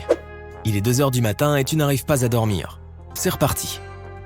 Tu te diriges vers le canapé pour tenter de t'assoupir suffisamment pour retourner au lit. L'horloge fait tic-tac et il est déjà 5h du matin. Tes yeux sont fatigués et pourtant tu n'arrives toujours pas à dormir. Finalement, 1 heure plus tard, tu retournes te coucher et tu t'endors enfin. Ok, réglons ce problème et faisons en sorte de passer une bonne nuit de sommeil. Tout d'abord, préparons ta chambre pour qu'elle soit un endroit idéal pour s'endormir. Ton lit doit être de bonne qualité, suffisamment pour que, lorsque tu t'allonges dessus, tu sentes une sensation de détente traverser ton corps. Un bon oreiller est également important pour soutenir correctement ta colonne vertébrale. Il existe différents oreillers, épais, fins, fermes, mous. Essaie-en plusieurs et vois ce qui te convient le mieux. L'éclairage est important aussi. Si ta chambre est encore un peu éclairée, même à minuit, c'est peut-être l'une des raisons pour lesquelles tu ne dors pas bien. Alors ferme les rideaux, mais attention, il laisse encore passer la lumière. Ne t'inquiète pas. Opte pour des rideaux noirs épais et mêlés à la place. Cela fera l'affaire. Si cela ne suffit pas, procure-toi un masque de nuit à placer sur tes yeux quand tu te couches. Maintenant, tu dois trouver la bonne température. Il est probable que tu n'aies pas de thermostat sous la main, mais l'astuce est de s'assurer que ta chambre ne soit ni un désert, ni le pôle Nord. Trouve le juste milieu. Parlons de la lumière maintenant. Après t'être réveillé, expose ton visage à la lumière vive dès que tu le peux. Tu seras plus alerte et tu dormiras aussi mieux la nuit. C'est parce que notre corps a une horloge interne plutôt géniale. Cette horloge interne s'appelle le rythme circadien. Et pour faire simple, notre corps nous dit quand nous devons nous réveiller et quand nous devons nous coucher. Être au soleil ou exposé à des lumières vives permet de garder cette horloge interne en bon état de marche. Quand elle fonctionne bien et que tu es au lit, sur le point de dormir, tu t'assoupiras beaucoup plus vite. Si tu ne peux pas te mettre au soleil, ce n'est pas grave. Procure-toi quelques lampes et répartis-les chez toi. Il existe aussi une autre astuce pour s'exposer aux lumières vives. Procure-toi un kit de luminothérapie. Ce petit appareil simule la lumière du soleil et se révèle particulièrement utile pendant les courtes journées d'hiver nuageuses et froides. Beaucoup d'entre nous avons la mauvaise habitude de rester sur notre téléphone jusqu'à la dernière minute. Et si ce n'est pas ton téléphone, c'est sans doute la télé ou l'ordinateur, n'est-ce pas ? Tout le monde est connecté sur un écran de nos jours. Désolé, mais cela ne contribue pas à une bonne nuit de sommeil non plus. La meilleure chose à faire est de choisir une heure de coucher, puis de se programmer une alarme 1 ou 2 heures avant.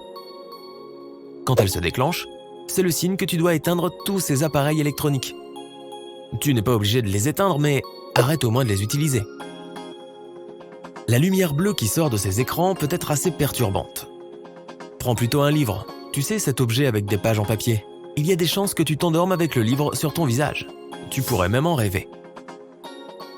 Cette activité t'aidera aussi à mieux dormir la nuit. C'est maintenant le moment de faire un peu de sport. Le meilleur type d'exercice pour améliorer la qualité de ton sommeil est probablement le cardio. Sors dans un parc et cours un peu. Tu n'auras plus envie de faire une sieste en plein milieu de la journée. L'exercice t'aide à rester éveillé pendant la journée et à mieux dormir pendant la nuit. Et justement, en parlant de sieste, fais attention à celle-ci. Ce coussin moelleux que tu as laissé sur ton canapé pour la petite sieste de 16 heures, débarrasse-t'en. Et en général, évite les siestes après 15 heures. Si tu veux vraiment faire une sieste, fais-la en début d'après-midi. Utilise une alarme et ne dors que 15 ou 20 minutes. Il ne faut pas en faire trop et te retrouver somnolent pour le reste de la journée. Tu regardes le plafond, essayant de t'endormir. Quelque chose ne va pas. Est-il censé tourner de la sorte ? Tu as la tête qui tourne tout d'un coup. Il y a une solution facile à cela. Déplace-toi sur le côté de ton lit et pose un de tes pieds sur le sol. Tu te sentiras mieux après quelques respirations profondes. En fin de journée, la caféine est à proscrire. Elle reste dans ton sang pendant environ 6 à 8 heures. Si tu fais partie de ces gens qui ont un regain d'énergie après une tasse de café, essaie de ne pas le faire après 15 ou 16 heures. Nous avons tous déjà fait une étape par le frigo en fin de soirée. Le lait et les biscuits sont un classique, mais ça peut être n'importe quoi. Il s'avère que cela ne favorise pas vraiment le sommeil. Toutefois, une étude a montré que si tu manges un repas riche en glucides 4 heures avant de te coucher, cela t'aide à dormir. Sauf que, une autre étude a révélé qu'un régime pauvre en glucides pouvait aussi aider à dormir. La meilleure chose à faire est de voir ce qui fonctionne pour toi. Une fois que tu auras trouvé la recette magique, tu pourras te mettre à table sans te sentir coupable. L'astuce suivante implique de l'eau. L'eau du bain pour être précis. Une douche ou un bain, tant que l'eau est chaude, peut définitivement t'aider à t'endormir plus rapidement. Cela peut d'ailleurs aussi t'aider à atteindre un état de sommeil plus profond. Pas si profond que rien ne te réveillera, mais assez profond pour que tu te réveilles frais et dispo. Nicturie. Ce mot ressemble presque à une formule magique, mais c'est juste le nom donné par les spécialistes lorsque tu dois souvent aller aux toilettes la nuit. Et non, il n'y a rien de magique là-dedans.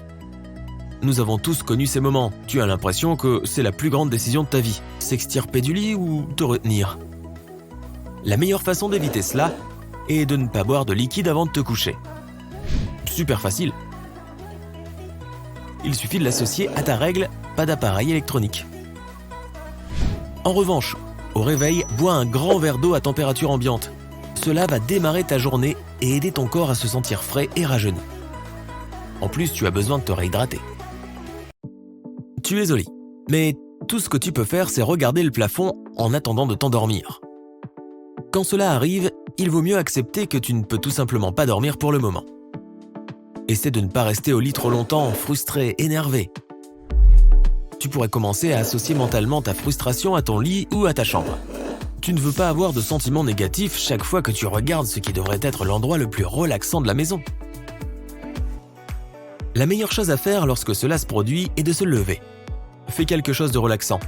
Va dans ton salon et regarde par la fenêtre pendant quelques minutes. Évite de regarder l'horloge. Tu ne veux pas penser à dormir pendant que tu essaies de t'en distraire. Quand tu t'y attendras le moins, tu auras de nouveaux sommeils. Prêt à te blottir sous la couette pour obtenir ces 8 bonnes heures de repos. Si tu aimes écrire, et que c'est une de ces nuits où rien ne fonctionne, et où ta tête semble sur le point d'éclater, va t'asseoir à ton bureau, ouvre un bloc-notes et couche tes soucis sur le papier. Tenir un journal du sommeil pourrait même t'aider. Maintenant, voici un exercice d'examen corporel qui peut t'aider à t'endormir. Tout d'abord, allonge-toi sur le dos, les jambes non croisées. Place tes bras le long de tes côtés et essaie de les détendre autant que possible. Maintenant, ferme les yeux et concentre-toi sur ta respiration pendant environ 2 minutes. Cela devrait être suffisant pour que tu commences à te sentir détendu. L'étape suivante consiste à te concentrer sur tes orteils. Vérifie-les tous et vois si tu sens une quelconque tension en bas. Maintenant, imagine une rivière qui coule de ta bouche et de ton nez et qui s'écoule doucement dans tout ton corps en descendant jusqu'à tes orteils et en sortant de ceux-ci. Respire profondément, puis commence à laisser ta respiration devenir de plus en plus douce. Fais-le avec la plante de tes pieds, puis avec tes chevilles, tes mollets, tes genoux, tes cuisses, etc. Continue jusqu'à ce que tu atteignes tes hanches. N'oublie pas de continuer à imaginer une rivière qui coule dans ton corps. Attention, si tu as consommé trop de liquide avant de te coucher, alors imaginer cette rivière va déclencher d'autres urgences que celle d'aller dormir. Enfin, tu peux faire un peu de yoga doux ou de méditation. L'objectif ici est de t'aider à contrôler ta respiration pour évacuer le stress. Imagine, tu es maintenant maître des exercices de respiration et quand tu fermes les yeux, tu expires simplement et tous tes soucis disparaissent. Tu t'es déjà demandé à quoi servent ces trous supplémentaires en haut de tes chaussures de sport ? Ils sont conçus pour que tu puisses attacher les chaussures de plusieurs façons différentes. C'est utile lorsque tu veux compenser des choses comme une mauvaise foulée, voire même un orteil endommagé. De plus, tu peux modifier le look de tes chaussures comme tu le souhaites. De nombreuses personnes utilisent la jaquette de leur livre comme marque-page. Cela ne pose aucun problème. Grâce à elle, tu n'auras pas à corner tes pages. Mais l'objectif premier d'une jaquette est de protéger le livre contre les dommages extérieurs. Par exemple, si tu renverses du jus de fruits ou si tu fais tomber de la nourriture sur ton livre pendant que tu le lis. La boîte Tic Tac a cette petite rainure sur le dessus pour que tu puisses distribuer un seul Tic Tac à la fois. Même si, soyons honnêtes, personne ne fait ça. La plupart d'entre nous en renversent un tas d'un coup, puis nous remettons tous ces Tic Tac en trop. Ces petites pointes de caoutchouc que tu vois entre les bandes de roulement des pneus sont là pour ta sécurité. Elles t'indiquent quelle est la hauteur minimale de ta bande de roulement. Si les pointes et les bords sont égaux, il est temps pour toi de te rendre au plus vite dans un magasin de pneus. Mais si les témoins d'usure ont encore de la marge par rapport au bord, tu peux rouler tranquille. Qu'en est-il de ce grillage noir sur la vitre du micro-ondes ? C'est ce qu'on appelle une cage de Faraday. Et elle est là pour empêcher les micro-ondes de s'échapper et de transformer la pièce entière en four. Si les micro-ondes s'échappent, ton repas ne pourra pas non plus cuire correctement. En effet, cette cage n'est pas là pour t'empêcher de bien voir ton repas pendant qu'il cuit, mais pour que l'énergie électromagnétique reste à l'intérieur. Et pourquoi pas un tournevis compatible avec une clé à molette? Agrippe ton tournevis avec l'extrémité de ta clé à molette pour pouvoir augmenter sa force de torsion. C'est pourquoi la tête de ton tournevis est conçue comme elle l'est. Lorsque tu as des angles bizarres, tu peux utiliser cette stratégie. Tu as probablement déjà entendu ce mythe. Le côté bleu de la gomme peut effacer le stylo. C'est faux. Son but est également d'effacer le crayon. Mais au cas où tu écrirais quelque chose sur un papier plus robuste. Le côté bleu peut aussi enlever ces traces qui peuvent rester après avoir utilisé la gomme rose. Tu t'es déjà demandé pourquoi les oranges dans les supermarchés se trouvaient le plus souvent dans des sacs à mailles rouges? C'est une astuce pour que les fruits aient une couleur plus vive, ce qui t'encourage à les acheter. Un conseil bonus, ne jette pas ce sac à mailles. Attache-le pour avoir de quoi récurer tes casseroles et nettoyer ton évier, tes appareils de cuisine ainsi que ta vaisselle. Tu peux voir que les balles de golf n'ont pas une forme parfaitement ronde. Leur surface est couverte de nombreuses petites fossettes, ce que les balles de golf n'ont pas toujours eu. À un moment donné, les golfeurs expérimentés ont commencé à remarquer qu'avec le temps, les vieilles balles présentant des imperfections, telles que des entailles et des bosses, pouvaient voler plus loin. Ces aspérités créent des turbulences dans l'air autour de la balle de golf, ce qui finit par réduire sa traînée. Les fabricants ont donc commencé à produire des balles avec des fossettes, pour qu'elles puissent aller plus loin et plus vite. Tu as peut-être remarqué qu'il y avait parfois de petites crêtes sur le dessus des cure-dents. C'est plus hygiénique, car lorsque tu le casses, tu peux appuyer le cure-dent dessus et il ne touchera rien d'autre.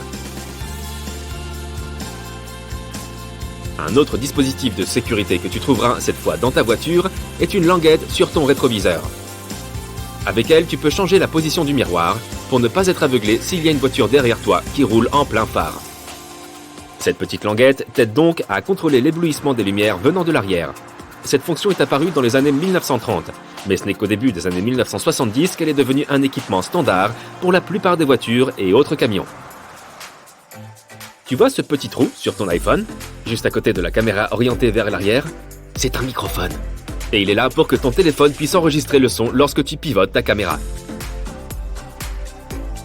Certains câbles ont un cylindre épais vers l'extrémité du cordon. C'est ce qu'on appelle un noyau de ferrite. C'est un oxyde de fer magnétique qui arrête les interférences électromagnétiques à haute fréquence. Tu vois par exemple ce bruit statique gênant que tu obtiens si tu approches ton téléphone trop près d'un haut-parleur? Cela interfère avec ton appel, c'est pourquoi les cordons de câble avec de gros cylindres sont plutôt utiles car ils empêchent ce genre de choses. Sais-tu pourquoi presque tous les sacs de bagages et sacs à dos ont deux fermetures éclairs? C'est bien plus pratique et plus facile de l'ouvrir de cette façon. Mais ce n'est pas tout. Tu peux aussi verrouiller ces deux fermetures à glissière ensemble pour que les affaires à l'intérieur de tes sacs soient en sécurité. Tu sais, comme les toilettes des lieux publics, comme les centres commerciaux ont ces grands espaces en bas de la porte, c'est principalement pour une meilleure circulation de l'air. Ce type de porte permet aussi de nettoyer plus facilement les toilettes ou de vérifier si elles sont occupées lorsque tu attends. À part ça, si tu es coincé à l'intérieur et que la serrure est cassée, tu as toujours un moyen de t'échapper. Tu peux simplement ramper pour sortir.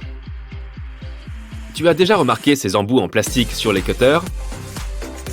La lame est également pourvue de crans, ce qui indique que tu peux la renouveler plusieurs fois, toujours avec des bords tranchants. Tu peux séparer ces morceaux de lame grâce à ces embouts en plastique. Ensuite, tu n'as plus qu'à déplacer la pièce coulissante afin de pousser cette nouvelle lame vers l'avant. Si tu as déjà pris un moment pour examiner un caddie de supermarché lambda, en particulier sa section pliable, tu as probablement remarqué ces boucles métalliques qui dépassent. Elles sont conçues pour protéger les articles que tu transportes dans ton caddie.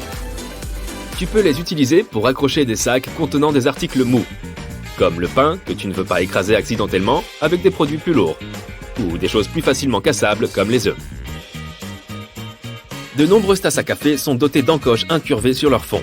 Lorsque tu laves tes tasses, place-les en biais contre le tiroir de ton lave-vaisselle. De cette façon, l'eau ne s'accumulera pas à l'intérieur et ta tasse préférée sera complètement sèche lorsque tu la sortiras d'ici. Si tu es un fan du McFlurry, tu as probablement déjà remarqué qu'il y avait un trou carré dans le manche de leur cuillère. Il est là pour que tu puisses l'attacher à cette machine spéciale qui mélange la crème glacée avec tes garnitures préférées. La machine a une barre qui se glisse dans cette cuillère de forme carrée et qui la remue soigneusement. Et on te donne cette cuillère pour minimiser les dégâts pendant le processus. Plutôt chouette, n'est-ce pas?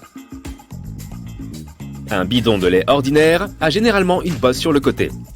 Certains pourraient y voir un choix de conception aléatoire, mais cette bosse remplit plusieurs objectifs. L'une d'elles est d'enfler s'il y a une accumulation de gaz. Cela se produit lorsque ton lait a tourné. Ainsi, tu n'as même pas besoin de le goûter pour vérifier. De plus, la bosse est là pour que la bouteille n'éclate pas si tu la fais tomber accidentellement. Elle permet un espace d'expansion qui encaisse la pression soudaine qui se produit lorsque tu fais tomber la bouteille. Le fil dentaire. C'est évidemment important pour prendre soin de tes dents, et il est facile de deviner comment s'en servir. Mais il est aussi formidable dans la cuisine, car c'est un coupe-gâteau très précis. Bien plus efficace qu'un couteau ordinaire. La plupart des ciseaux de cuisine ont une ouverture dentelée juste ici, au centre, là où les lames et les poignées se rejoignent. C'est un truc que tu peux utiliser pour égrener les herbes difficiles comme le thym ou le romarin. Grâce à cette ouverture, tu n'as pas non plus besoin d'enlever les feuilles à la main. Mais tu peux toutes les arracher en un seul mouvement. Une grande partie des pots de yaourt ou de flan sont fournis avec un couvercle en papier alu. Et dans la plupart des cas, tu peux utiliser ce couvercle comme une cuillère jetable. Il suffit de le décoller et après quelques plis simples, tu auras une petite cuillère parfaite pour ton 4 heures. Il n'y a rien de mieux qu'une tranche de pain grillé avec du beurre pour le petit déjeuner. Mis à part les sundaes au caramel fondu. Si tu trouves que c'est difficile de tartiner ton beurre froid sur ton pain, voici une idée. Utilise une râpe à fromage. Mets de côté la quantité de beurre dont tu as besoin et râpe-le. De cette façon, la quantité de beurre nécessaire se ramollira et il sera plus facile à tartiner. Mais quand même, le caramel fondu. Il existe des pâtes sèches de différentes formes et de différentes tailles pour une raison. Chaque type de pâte se marie à la perfection avec un certain type de sauce. Les conchiglioni, par exemple, sont parfaits avec une sauce plus dense et épaisse. Pourquoi? Parce que la sauce entre dans les coquillages et rend ainsi le plat plus facile à servir. Les rayures sur les surfaces des pâtes permettent de retenir la sauce. Si jamais tu brûles tes biscuits, et zut, tu peux les récupérer avec ta bien-aimée râpe à fromage. Il suffit de râper les parties brûlées une fois les biscuits enlevés de la plaque du four. Mais attention, attends qu'ils aient refroidi. Si jamais en enlevant la partie brûlée tu les abîmes un peu, il suffit de les tremper dans du chocolat fondu. Une fois que le chocolat durcit, tu auras des biscuits parfaits. Mais soyons honnêtes, est-ce que la forme du biscuit a vraiment de l'importance au moment de la dégustation? Je dis ça, je dis rien. Si tu fais des sandwichs avec plein d'ingrédients, mais que tu ne veux pas que le pain ne se ramollisse, il existe une technique pour éviter que cela se produise. Prends les tomates ou les concombres que tu veux mettre dans ton sandwich et place-les entre 2 serviettes en papier pendant 5 minutes. Voilà, tu peux les mettre dans le pain. Assure-toi de tartiner le beurre, le fromage ou les sauces comme la mayo ou le ketchup en premier sur le pain. Cela va en quelque sorte sceller le pain et éviter qu'il ne ramollisse. Certaines personnes pensent qu'il faut enlever ce petit filament blanc qui se trouve à côté du jaune d'œuf avant de le cuire. Je suis là pour te dire que ces filaments s'appellent des chalases. Et il n'y a pas besoin de s'en débarrasser. Ils sont là pour tenir le jaune en place au centre de l'œuf. Les chalases n'ont pas d'incidence sur la consistance et le goût de ta nourriture. C'est toi qui vois si tu veux les enlever ou non. Tu as déjà remarqué que les briques du jus ont 2 languettes sur les côtés? Ce sont en réalité des poignées. Les fabricants ont conçu ces briques de cette façon pour que nous puissions les manipuler plus facilement, sans les écraser et faire sortir le jus. Pas besoin d'être un chef étoilé pour savoir que tu peux utiliser du sucre blanc ou de la cassonade dans toutes tes recettes. Tu t'es déjà demandé quelle était la différence entre les deux? Il s'avère que la seule chose qui les différencie est le mode de production. On ajoute une petite quantité de mélasse dans la cassonade. La mélasse est une sorte de sirop obtenu lors de la transformation de la canne à sucre. C'est ce qui est enlevé en cours de raffinage. C'est de cette façon qu'est produit le sucre blanc. Mais si une certaine quantité de mélasse reste dans le produit final, on obtient de la cassonade. Ce qui a ce goût plus prononcé et cette couleur plus foncée. C'est une bonne chose. Tu peux mettre plein de choses dans ton lave-vaisselle, pas seulement des assiettes et des couverts. Par exemple, tu peux y laver tes gants de cuisine en silicone, les pommeaux de certains appareils électroménagers comme ceux de ton four ou de ta plaque de cuisson. Certaines éponges et autres serviettes réutilisables aussi peuvent être lavées au lave-vaisselle. En parlant de produits ménagers pour la cuisine, tu peux faire plein de choses avec le liquide vaisselle. Tu peux nettoyer ton mobilier de jardin par exemple. Ajoute un peu de liquide vaisselle dans de l'eau chaude et utilise ce mélange pour frotter tous tes meubles de jardin avec un morceau de tissu. Rince-les avec ton tuyau d'arrosage.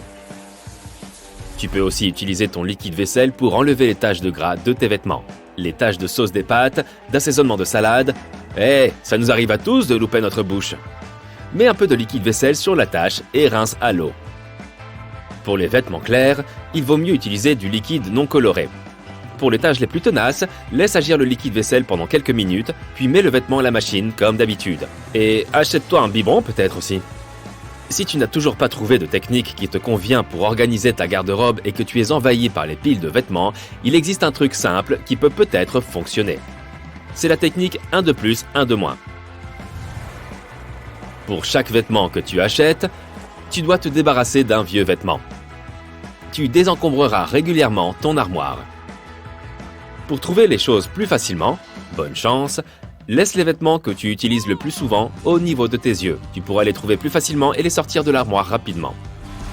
Les vêtements que tu utilises moins souvent, comme les vêtements de soirée par exemple, peuvent être rangés sous ou au-dessus du niveau de tes yeux. Les vieilles boîtes en étain peuvent se révéler très utiles. Si tu y colles des aimants très puissants à l'intérieur, elles peuvent servir de récipients aimantés. Tu peux y ranger tout plein d'objets comme des pinces de cuisine, des cuillères à glace ou même des couverts. Tu peux les placer sur n'importe quelle surface métallique, comme la porte de ton frigo. Elles iront très bien avec le reste de tes aimants. Au fond de ta buanderie, tu possèdes un outil indispensable pour ramasser les poils d'animaux. Ça marche même mieux que les rouleaux adhésifs. Il s'agit des lingettes pour sèche-linge. Une seule de ces lingettes et un peu d'huile de coude et le tour est joué. Plus de poils de médor partout. Ça fonctionne sur toutes les surfaces, mais c'est particulièrement efficace sur les meubles rembourrés. Si tu ne veux pas que tes portes grincent à chaque fois que tu entres dans une pièce, prends une savonnette et frotte-la directement sur les charnières. Ça ne fonctionne que quelques temps par contre, mais ça fera l'affaire jusqu'à ce que tu ailles dans un magasin de bricolage. Pour acheter du lubrifiant par exemple ? Tu as déjà remarqué que dans certains ascenseurs, il y a une étoile à côté de tel ou tel étage. Et non, ce n'est pas fait pour indiquer l'étage de mon bureau. Elle sert à indiquer la sortie la plus proche, et elle n'est pas toujours au premier étage. Elle est plutôt à l'étage le plus proche de la rue. Tu t'es déjà demandé pourquoi les panneaux stop sont rouges ? Il y a quelque temps, il n'y avait pas de couleur spécifique. Avant 1920, il n'y avait même pas de forme standard. En 1922, quelqu'un a eu l'idée d'imposer l'octogone. Mais au départ, ces panneaux étaient jaunes. Le rouge pâlissait trop vite à cause de l'exposition au soleil. Le jaune était la meilleure option. Ce n'est que 30 ans après que la peinture émail plus résistante a été inventée. C'est alors que la couleur des panneaux stop est devenue rouge. Après tout, c'est la meilleure couleur si l'on veut que quelque chose se repère facilement. Savais-tu qu'il existe une typologie de rosier qui pousse plus haut qu'un homme ? Selon le Guinness des records, le plus haut rosier qui ait jamais existé se trouve à Vienne. Et il mesure plus de 8,50 m de haut. Oui, ce rosier a osé. Comme nos empreintes digitales qui sont uniques, il n'existe pas deux tigres avec les mêmes rayures. C'est comme ça que les personnes qui travaillent avec ces gros félins les distinguent les uns des autres. Je parie que tu ne savais pas que la Maison Blanche a son propre fleuriste au sous-sol. Ce commerce s'occupe des ornements pour tous les événements organisés à la Maison Blanche. On sait bien que la pizza est devenue un élément de base de la cuisine américaine malgré ses origines italiennes. Ce plat est tellement apprécié que les Américains achètent 350 parts de pizza chaque seconde. Personnellement, je trouve que je n'en mange pas assez. Afin de répondre à l'incroyable demande, environ 17% de tous les restaurants des États-Unis sont des pizzerias. Il existe une technique pour faire de la limonade sans que les graines de citron ne se retrouvent dans ton verre. Coupe le fruit en deux et essaye de le presser avec des pinces de cuisine. La partie pointue de la moitié du citron doit être placée vers le bas. Le jus va couler, mais les graines resteront dans le citron. De la limonade. C'est bon ça avec de la pizza. Les trous dans certains types de fromages ne sont pas dus au hasard. Le gruyère, par exemple, est fabriqué au moyen de bactéries spéciales qui produisent du dioxyde de carbone. Lorsque le CO2 est émis, il gonfle comme une bulle de chewing-gum, laissant de minuscules cratères que l'on appelle également les yeux du fromage. Celui-ci est ensuite refroidi, mais les trous restent là. Plus de 40 milliards d'Oreos sont fabriqués chaque année. C'est le biscuit industriel le plus vendu au monde. Le dessin géométrique estampillé sur ces biscuits comporte le logo de Nabisco, symbole de la qualité américaine, entourant le mot Oreo. William Turnier a créé le design de ce biscuit chocolaté tel que nous le connaissons aujourd'hui en 1952. Si tu utilises des bouteilles réutilisables, tu sais sans doute qu'elles ont parfois tendance à sentir mauvais. Même si tu ne les utilises que pour y mettre de l'eau ordinaire, elles finissent quand même par sentir. Mais ce n'est pas l'eau elle-même qui dégage cette odeur, ce sont les micro-organismes qu'elle contient. Si tu bois de l'eau dans une bouteille, les particules de ta salive et de ta sueur restent à l'intérieur. Ces bactéries commencent à s'accumuler dans la bouteille, ce qui génère cette odeur. Si tu fais le choix des bouteilles réutilisables, veille à les laver tous les jours pour éviter que les bactéries ne s'y accumulent. Après l'avoir lavée, laisse-la sécher complètement avant de la réutiliser. Il n'y a pas que les jeans qui soient bleus, les uniformes de police le sont aussi. Les premiers policiers vêtus ainsi sont apparus au 19e siècle à Londres. Ils ont reçu cet uniforme bleu pour contraster avec l'uniforme rouge et blanc qu'arboraient déjà les militaires. 2 décennies plus tard, de telles forces de police ont été adoptées aux États-Unis qui ont suivi le même modèle. L'uniforme est toujours bleu de nos jours car cette couleur s'est avérée très efficace. Elle se fond dans un environnement nocturne et les policiers peuvent observer ce qui se passe sans se faire trop remarquer. Par ailleurs, les taches ne sont pas trop visibles sur les tissus sombres. Et puis, tout le monde sait que les policiers portent du bleu et qu'on les reconnaît à cette seule couleur. Alors, pourquoi chambouler tout cela ? Les bébés carottes sont minuscules et, contrairement aux carottes ordinaires, elles sont humides. Ce qui n'est pas sans rappeler nos petits bébés humains. Ces mini-carottes ne sont pas des carottes spéciales. On les fabrique à partir de carottes ordinaires en retirant la peau et les couches extérieures, puis en les rabotant pour qu'elles aient l'air plus jolies. Le problème, c'est qu'elles ne peuvent plus retenir l'humidité. Une carotte normale conserve une certaine quantité d'eau en elle grâce aux couches qui l'emprisonnent. Une fois coupées, les mini-carottes se dessèchent facilement. C'est pourquoi elles sont généralement vendues dans des sacs plastiques contenant un peu d'eau. Les jeans sont pourvus de rivets métalliques et ce depuis toujours. Jacob Davis, l'homme qui a fabriqué la première paire de jeans, a ajouté des rivets en cuivre aux endroits où les pantalons sont les plus susceptibles de se déchirer, à savoir la braguette et les poches, afin de les rendre plus résistants.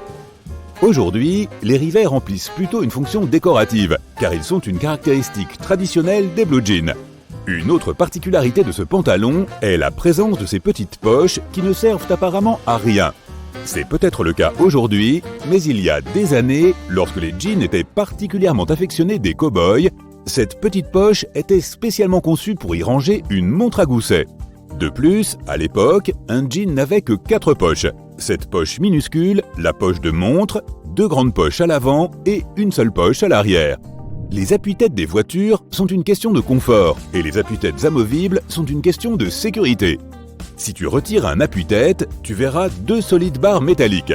Si jamais tu te retrouves enfermé ou piégé dans un véhicule, tu peux utiliser ces barres pour briser la vitre et t'échapper. Ces petites taches rouges que tu vois parfois après avoir cassé un œuf n'ont rien d'inquiétant. Ces minuscules taches de sang peuvent être causées par la rupture d'un petit vaisseau sanguin chez la poule lorsqu'elle pondait son œuf.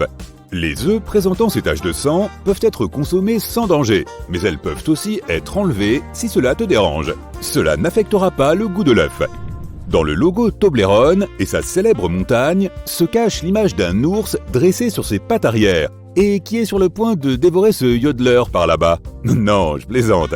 Cela s'explique par le fait que les ours étaient très présents du côté de Berne, l'une des plus grandes villes de Suisse, où son fondateur a créé la fameuse friandise triangulaire au chocolat. Toblerone repose également sur un jeu de mots entre le nom de famille du créateur, Théodore Tobler, et le mot italien Torrone, qui désigne un nougat au miel et aux amandes. L'espace situé sous un gobelet de nouilles sert à protéger celle-ci durant le transport. Cette technique s'appelle la suspension intermédiaire. Non seulement les nouilles sont mieux protégées dans leur gobelet en polystyrène, mais elles se ramollissent aussi plus rapidement et de façon plus uniforme. Tu pensais sûrement que ce trou dans le corps des stylos à billes n'avait pas de raison d'être, et pourtant, il y en a une. Il s'agit d'un système d'aération qui permet à l'encre de s'écouler plus aisément. De cette façon, une pression d'air égale est créée à l'intérieur et à l'extérieur du stylo, ce qui permet à l'encre de s'écouler facilement dans la pointe. Ce n'est pas un hasard si les bouteilles de sauce soja ont 2 becs verseurs. La sauce est très liquide et s'écoule assez rapidement de la bouteille dès qu'on la retourne. La plupart des amateurs de cuisine asiatique admettront en avoir renversé partout au moins une fois dans leur vie. C'est pourquoi, de nos jours, les restaurants préfèrent servir la sauce soja dans des bouteilles spéciales dotées de 2 becs verseurs. Cette conception permet de contrôler le débit de sauce qui s'écoule. Il suffit de mettre le doigt sur un bec pendant que l'on verse la sauce par l'autre. Si tu appuies fortement ton doigt dessus, la sauce s'arrêtera automatiquement de couler. Et si tu l'enlèves, elle coulera à nouveau. Maintenant, je te défie d'y arriver les doigts dans le nez. Tu as probablement remarqué que les sièges des trains et des bus étaient recouverts de tissus aux motifs bizarroïdes. Tu sais pourquoi ? On utilise ces motifs pour couvrir la saleté et les taches sur les sièges. Plus la couleur est vive et plus les motifs sont nombreux, plus il sera difficile pour un passager de remarquer ces taches dégoûtantes. De plus, ces motifs sont généralement si laids que personne n'a envie de les regarder suffisamment longtemps pour y déceler quoi que ce soit. Donc oui, le motif est bien là pour te faire détourner le regard, et si tu le regardes, pour le rendre moins visible. Aucun bus n'aura jamais de siège blanc uni, ça, c'est garanti. La languette métallique des canettes de soda peut être retournée, et il est possible d'y glisser une paille, ce qui t'évite de devoir sans arrêt la remettre en place. Cette languette a remplacé la goupille créée au début des années 60. Tu t'en souviens, n'est-ce pas ? Elle pouvait être très pointue et facilement constituer une menace pour les gens chargés de trier les ordures. Désormais, tu peux insérer ta paille directement dans l'une d'entre elles. Cela signifie aussi que tu peux produire des bulles à volonté et faire rigoler tous tes copains comme un enfant de 3 ans. Parfois, lorsque tu achètes un vêtement, tu reçois un sachet en plastique contenant un bouton supplémentaire ainsi qu'un morceau de tissu. Si le tissu sert manifestement à boucher des trous, il peut aussi servir à tester les effets de divers détergents sur certaines surfaces. Il est également pratique pour tester les cycles de lavage de ta machine avant de les utiliser pour laver le vêtement entier. Les escaliers mécaniques sont dotés de ces brosses noires à poils durs pour la même raison que certains d'entre eux ont des lignes jaunes sur leurs marches. Il s'agit de dissuader les usagers de s'approcher trop près des endroits dangereux. Les gens ne font pas toujours attention et il arrive que des vêtements se coincent près du point où la marche rencontre le bord de l'escalier. Cette brosse est une petite barrière qui permet d'éviter cela. Elle permet également d'attraper les peluches et d'éviter que d'autres petits objets ne tombent dans les interstices. Les récipients pour plats à emporter, que l'on associe le plus souvent aux restaurants chinois, sont conçus non seulement pour ramener les plats à la maison, mais aussi pour les conserver dans le réfrigérateur. Ils peuvent également servir d'assiette, puisqu'il t'est possible de manger directement à l'intérieur sans avoir à te soucier de salir ta vaisselle. Et oui, c'est vrai, ils ont été brevetés en 1894 pour transporter des huîtres fraîchement écaillées et étaient connus outre-Atlantique sous le nom d'Oyster Pails. Ils ont ensuite été adaptés pour servir de conteneurs étanches pour les aliments. Tu t'es déjà demandé pourquoi les pièces de monnaie avaient ces petites rayures sur le bord ? C'est un vestige de l'époque où elles avaient beaucoup plus de valeur. Les faussaires pouvaient facilement en rogner les arêtes pour fondre de nouvelles pièces d'or ou d'argent et en tirer profit. Ces stries ont été créées pour qu'il soit beaucoup plus facile de distinguer les pièces qui avaient été altérées. Ce n'est plus nécessaire aujourd'hui, mais les pièces présentent toujours ce style. Tous les crackers et certains biscuits ont des petits trous au milieu pour s'assurer que le produit final aura la bonne texture. Ces trous minuscules permettent à la vapeur de s'échapper pour que tes biscuits ne se cassent pas. Si l'on ne piquait pas la pâte, la vapeur s'accumulerait à l'intérieur et le résultat final aurait beau être succulent, il aurait une forme plutôt bizarre. Les chiens aiment tourner en rond avant de s'endormir, car ils ont hérité ce comportement de leurs ancêtres. À l'époque, il n'existait pas de panier bien douillet pour les toutous, et la plupart d'entre eux devaient donc repousser les hautes herbes afin de se créer un petit coin pour roupiller. En prime, ces mouvements faisaient fuir toutes les bestioles qui auraient pu se cacher dans la végétation. Les donuts ont cette forme d'anneau pour une raison similaire. S'ils n'avaient pas de trou au centre, la pâte ne serait jamais assez cuite. Par ailleurs, ils sont souvent associés à la police américaine, car dans les années 50, les magasins de donuts étaient l'un des rares endroits à rester ouverts tard dans la nuit. C'était le lieu idéal pour les policiers qui désiraient grignoter un morceau ou même s'occuper de la paperasse pendant leur service de nuit. Si ton jean est bleu à l'extérieur et blanc à l'intérieur, c'est parce que le tissu a été tissé de manière judicieuse. Le fil de chaîne est teint, tandis que le fil de trame n'a pas de couleur, il est simplement blanc. De cette manière, les fabricants réduisent la quantité de teinture nécessaire pour chaque vêtement. Ce n'est pas comme s'ils étaient cousus d'or. Si jamais tu te retrouves un jour coincé dans le coffre de ta voiture, reste calme. Toutes les voitures sont censées être équipées d'un loquet d'urgence qui permet d'ouvrir le coffre de l'intérieur en cas de besoin, ce qui est fort peu probable. Ces loquets sont si bien conçus qu'ils peuvent être ouverts par n'importe qui et quel que soit son âge. De plus, les poignées sont conçues pour être lumineuses dans l'obscurité.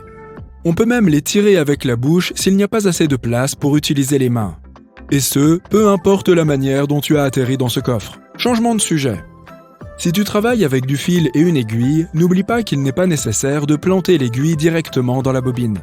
Tu risquerais de la perdre, sans compter que tu pourrais facilement te piquer et te faire mal aux doigts.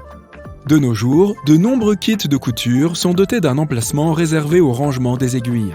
Il se trouve dans la partie inférieure de la bobine de fil. Il suffit de la sortir.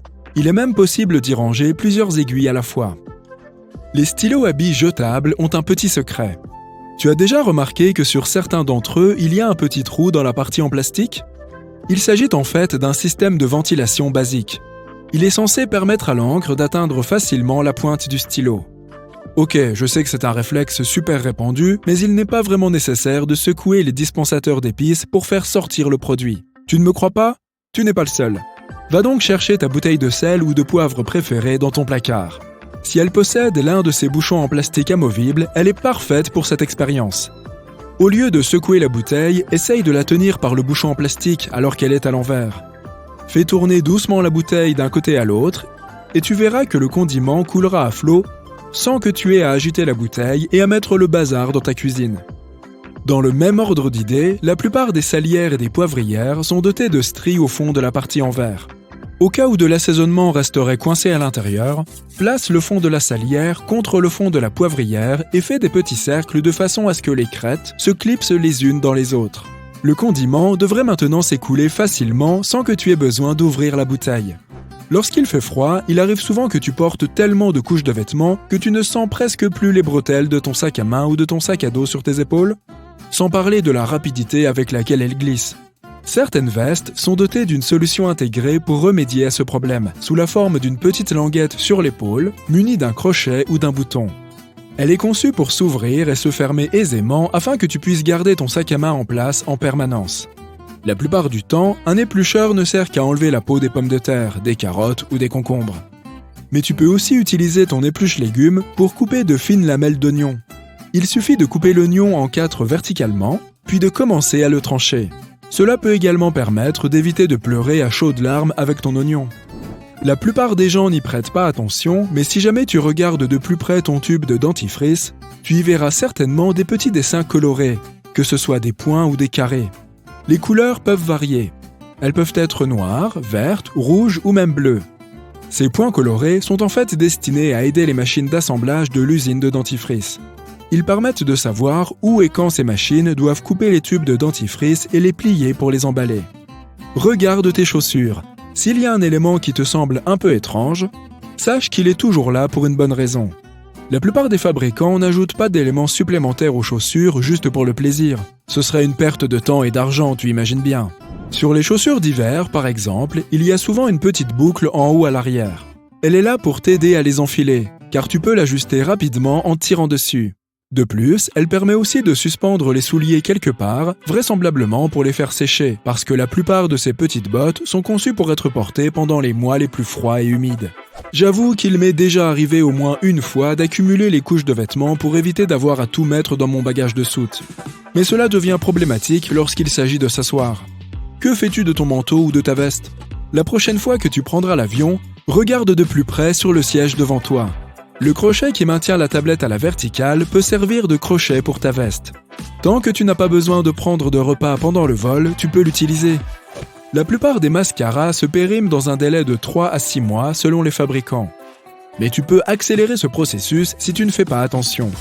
En pompant continuellement la brosse du mascara pour essayer de répartir plus de produit, on fait entrer plein d'air dans le tube. Le mascara sèche alors beaucoup plus vite et il s'abîme plus vite et ne remplit plus sa mission comme avant. Il existe un moyen simple de vérifier si ton mascara est encore assez bon pour être utilisé. Si tu n'entends pas un petit plop au moment où tu sors la brosse, il se peut que tu aies besoin d'en acheter un nouveau.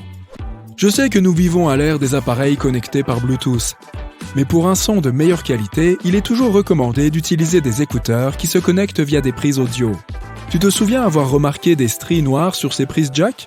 Elles ne sont pas là uniquement pour les faire tenir lorsque tu les branches sur ton téléphone ou ton ordinateur portable. Fabriquées dans un matériau isolant spécial, ces bandes sont destinées à protéger les fils lors de la transmission du son. En fonction du nombre de bandes, tu peux deviner quelle extrémité va où. Un espace vide sous des nouilles en tasse ne signifie pas que l'entreprise qui les a produits a voulu t'arnaquer en te privant d'une portion complète. Non, non. C'est une façon de protéger les nouilles pendant leur transport. Cela facilite également la circulation de l'eau chaude qui est versée sur les nouilles avant que celles-ci ne soient dégustées. Cette encolure en V a été conçue à l'origine pour répondre à plusieurs objectifs. Tout d'abord, c'est un moyen de prolonger la durée de vie du vêtement qui conservera sa forme au fil des ans. Elle sert par ailleurs à faire passer la tête à travers le sweat au cas où celui-ci aurait besoin d'être étiré. De cette manière, il assure une meilleure prise autour du cou. Enfin, il aide à absorber la transpiration si tu portes le maillot pendant une séance de sport. Ce n'est plus vraiment une pratique courante, mais il se peut que tu sois un jour tombé sur un veston doté d'une mystérieuse poche supplémentaire sur le côté droit. Il s'avère que cette poche était autrefois utilisée par les hommes pour accéder facilement à leurs billets de train, car la plupart d'entre eux se rendaient ainsi au travail tous les jours. Elle leur permettait de garder leur veste boutonnée tout en bénéficiant d'une poche. Aujourd'hui, elle n'est plus qu'une décoration inutile. En parlant de choses que nous n'utilisons plus aujourd'hui, ou du moins pas dans leur but initial, savais-tu que Play-Doh était à l'origine un produit de nettoyage ? Dans les années 1920, les industriels avaient besoin d'un produit qui les aiderait à nettoyer la zone tapissée autour des fours à charbon. La recette de ce que nous connaissons aujourd'hui sous le nom de Play-Doh a donc ainsi été inventée. Elle n'était fabriquée qu'en blanc et était censée nettoyer le papier peint en étant roulée d'avant en arrière sur la saleté. Ce n'est que plus tard, dans les années 1940, que de nouveaux produits destinés à nettoyer le papier peint ont vu le jour et que Play-Doh s'est réorienté vers un autre secteur du marché. Bien que je me réjouisse toujours de manger un bon morceau de pain grillé au petit déjeuner, n'est-ce pas ennuyeux de devoir nettoyer le grille-pain ? Eh bien, plus maintenant, car j'ai récemment découvert que les grille-pains sont dotés d'une glissière ou d'un panneau au fond qui permet de se débarrasser facilement de toutes ces agaçantes miettes. Il fut un temps où les jeux vidéo ne pouvaient être utilisés qu'en insérant des cartouches dans la console de son choix. Or, ces petits objets ont donné bien des maux de tête à de nombreux médecins. Les gens, surtout les plus jeunes, ont commencé à se retrouver à l'hôpital après avoir avalé de petites cartouches de jeux. Nintendo, la société qui fabrique la majorité de ces appareils, a dû trouver une solution créative pour éviter ces accidents.